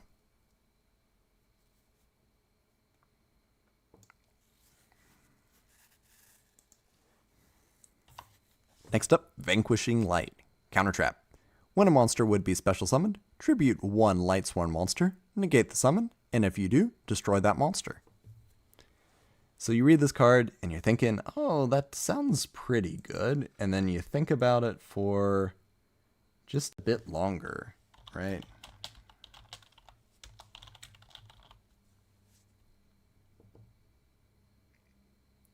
And isn't this card just Horn of Heaven, but worse? Where Horn of Heaven can just tribute any monster for this effect? Oh man. I think that just makes the card very bad. Because it's worse Horn of Heaven.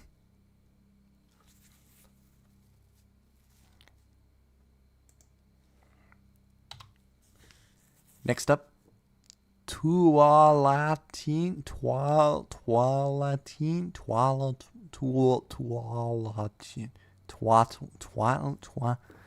This card. Light attribute, level 2468, fairy effect.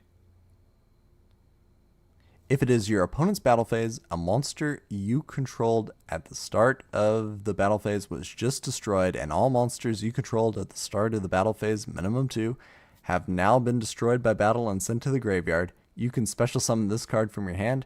If summoned this way, choose an attribute, and if you do, destroy all face-up monsters with that attribute. Your opponent cannot normal or special summon monsters with that attribute. 2800 attack, 2500 defense.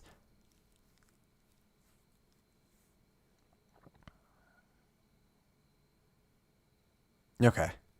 Thankfully, this convoluted special summoning mechanic is hard to use.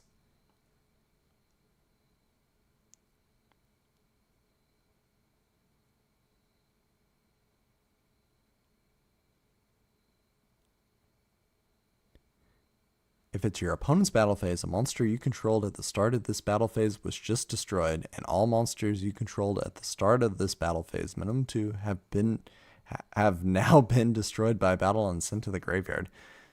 So you have to have at least 2 monsters on the field. Both of them have to be destroyed by battle, and those are the only monsters you could have out at that point. Oh man. This card is so awkward. I get what it's trying to do. It's sort of like a Goddess of Sweet Revenge, except not quite there yet, I'd say. I'm just gonna say it's filler. Something reminds me of Adam from Neon Genesis Evangelion, though. Maybe it's just me. Maybe it's the fact it doesn't have legs and its arms are like that. I'm glad the card isn't a little bit better, because this card popping all your opponent's monsters and then preventing them from summoning. Oh man, it's sort of like a Gozen match.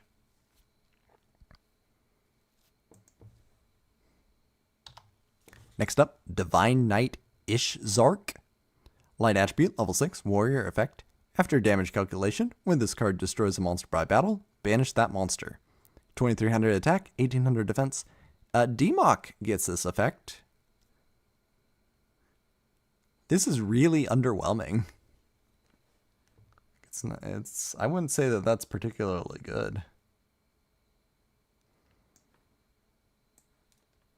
The attack points aren't particularly good either. It's like a tiny little bonus that you'd expect on an otherwise well-statted monster. A little sad. And finally, the third card in this series, Angel 07.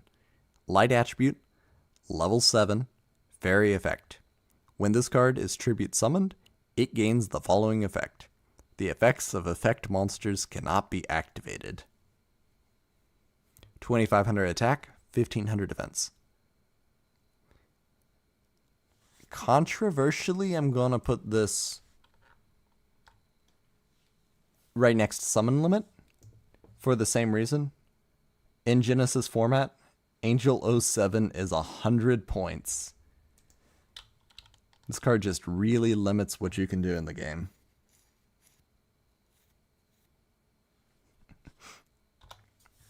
Not him. Why is he here already?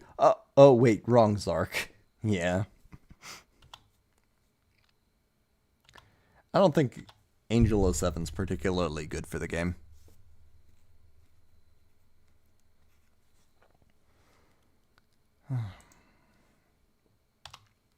Next up, Union Attack, which doesn't actually work with the Union monster mechanic. Confusing, I know. Artwork's pretty good, though. Normal spell, target one face-up monster you control. Add up the total attack of all other face-up attack position monsters you control. Then, during the battle phase of this turn only, the monster gains that much attack, but cannot inflict battle damage to your opponent. Also, other face-up attack position monsters cannot attack. Man. We have this other card. Yeah. It just reminds me of Ryoku. Except Ryoku is better. You can steal your opponent's attack. I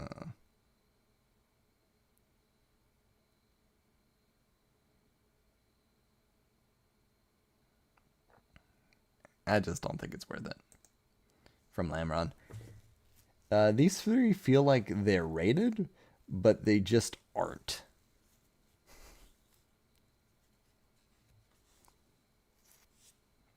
I think this card's just bad. I don't know why it prevents you from doing damage. I feel like it's overkill. Oop.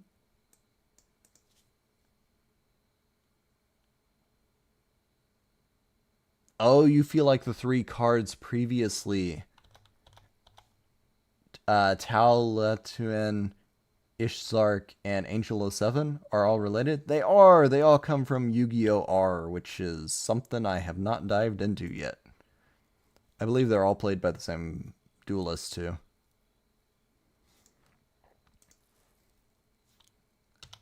Next up, Owner's Seal. Normal spell. Return control of all monsters on the field to their owners. You can do this with kaijus, which I think is silly. I think that's the only thing I can use. Angel 07 has some points in Genesis. It's 100 points, I believe. Oh, right! Yu-Gi-Oh! R! That thing my friend called Yu-Gi-Oh! When are you going to get around to reading this? Snark, snark. I'll get to it one day. The manga in general is something I need to read. Starting with, like, everything from season 0. I'll read it one day. Next up, our third... I didn't rank it. I think it's a gimmick. I think you can take back your kaijus. And I think that's the only use for it. The manga is so good. Okay. I'll get to the manga. We have our third of the Helios trilogy. Trice Majestus. Light attribute. Level 2468. Pyro effect. You can special summon this card by tributing one Helio Duo Majestus. This card's attack and defense are each equal to the number of removed from play monsters times 300. After this card attacks, it can attack once more if your opponent controls a monster. So same thing as BLS, Envoy of the Beginning. If this card is destroyed by battle and sent to the graveyard, special summon it during the end phase, and it gains 500 attack and defense. This card is just really hard to bring out and not particularly strong. I think it's just bad. The name, though, is actually really interesting. That Trice Magistus is a concept in alchemy where you become the 3 incarnation of Hermes, I believe. And it's like a moment of zen or transcendence is where the name comes from. It's like one of the end goals of alchemy in addition to making the Philosopher's Stone. Cool name. Maybe I shouldn't tell people things are good. I am well known for my love of bad things. I wouldn't say that, Lamron. There's a lot of things that, how did my mom say it earlier today? Things that bring you joy are worth being celebrated.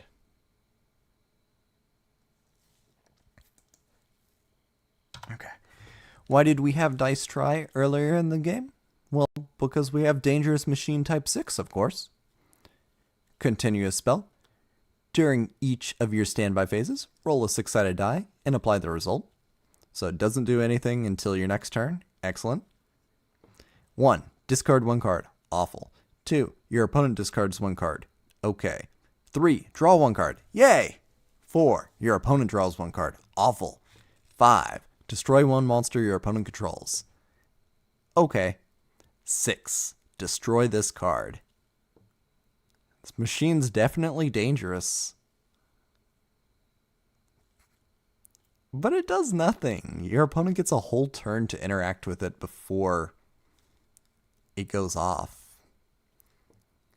Are they going to use their Mystical Space Typhoon on this? I don't even know. It sort of reminds me of Crazy Box. Except Crazy Box is sort of decent. Maybe it's just me. I think the card is very bad, though. It's just not worth the risk. Arguably, it's asymmetric, where it's popping monsters, and then it's only popping itself on the negative result. And I guess discarding a card from your hand, you can run this in Dark World. I don't know. I don't like Dangerous Machine Type 6. But what about 7? Next up, Maximum 6. And if you look at the card artwork, he has a V and an I tattooed on his chest. I hope it's tattoo. I didn't see it that way. For the longest time, I thought he was bleeding. that he had a couple blood streaks just coming down off of his chest. Why did they make it red? Like, they could have picked any other color. And it's not very obvious that it's a 6 because it's Roman numerals. Maybe it's just me. Earth Attribute, level 6, Warrior Effect. When this card is Tribute Summoned, roll a 6-sided die. This card gains attack equal to the result times 200. So, roll a 1, 2100 attack. Roll a 2, 2300 attack. Roll a 3, 2500 attack. Wow, you've got a Summon Skull at that point. Roll a 4, 2700 attack, so you're above average. 5, 2900 attack, you're getting pretty big. 6, 3100 attack. Wow, that's more than the Blue Eyes White Dragon. Your expected return is going to be 3.5. So on average, this card is better than a Summon Skull, but I don't think it's particularly good. The 2 fail cases where it's 21 or 2300 attack, that's not very good.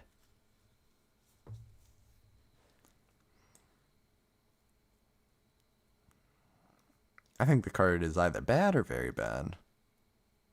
I'd rather have a Summon Skull most of the time.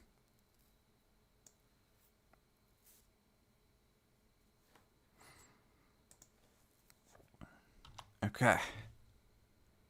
Next card, Fog King. Water Attribute, level 7, Spellcaster, Effect. You contribute 1 monster, or no monsters, to normal summon, but not set this card. The attack of this card becomes the combined original attack of the tributed monsters. So it's sort of like the Maju Garzette and Great Maju Garzette. Not as good as either. And then it has the floodgate effect. Neither player can tribute cards. So this is Mask of Restrict. It just has a Mask of Restrict effect. It's on a 0/0 body, but you could get this directly from the deck with the card, I believe, Special Summon 0/0s. You can special summon it, and then get this floodgate effect if you wanted to. I don't know if it's impactful enough to be useful, though. It does stop kaijus. You can just put your Fog King on top of your board, and then they can't kaiju or Winged Dragon of Ra or Lava Golem. They can't hit you with any of those.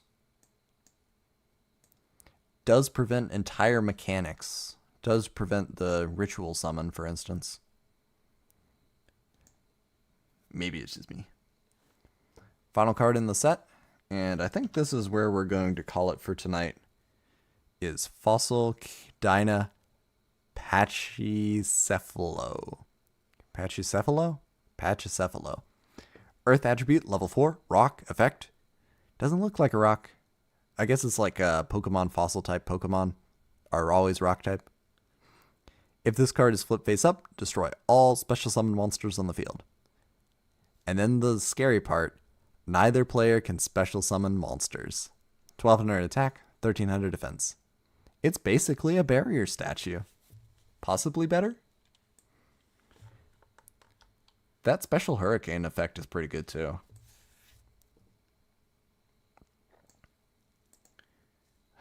Design mistake just like the barrier statues? Yeah. Fog King, not to be confused with King Fog. Let's pull it up so that everyone knows what you're talking about.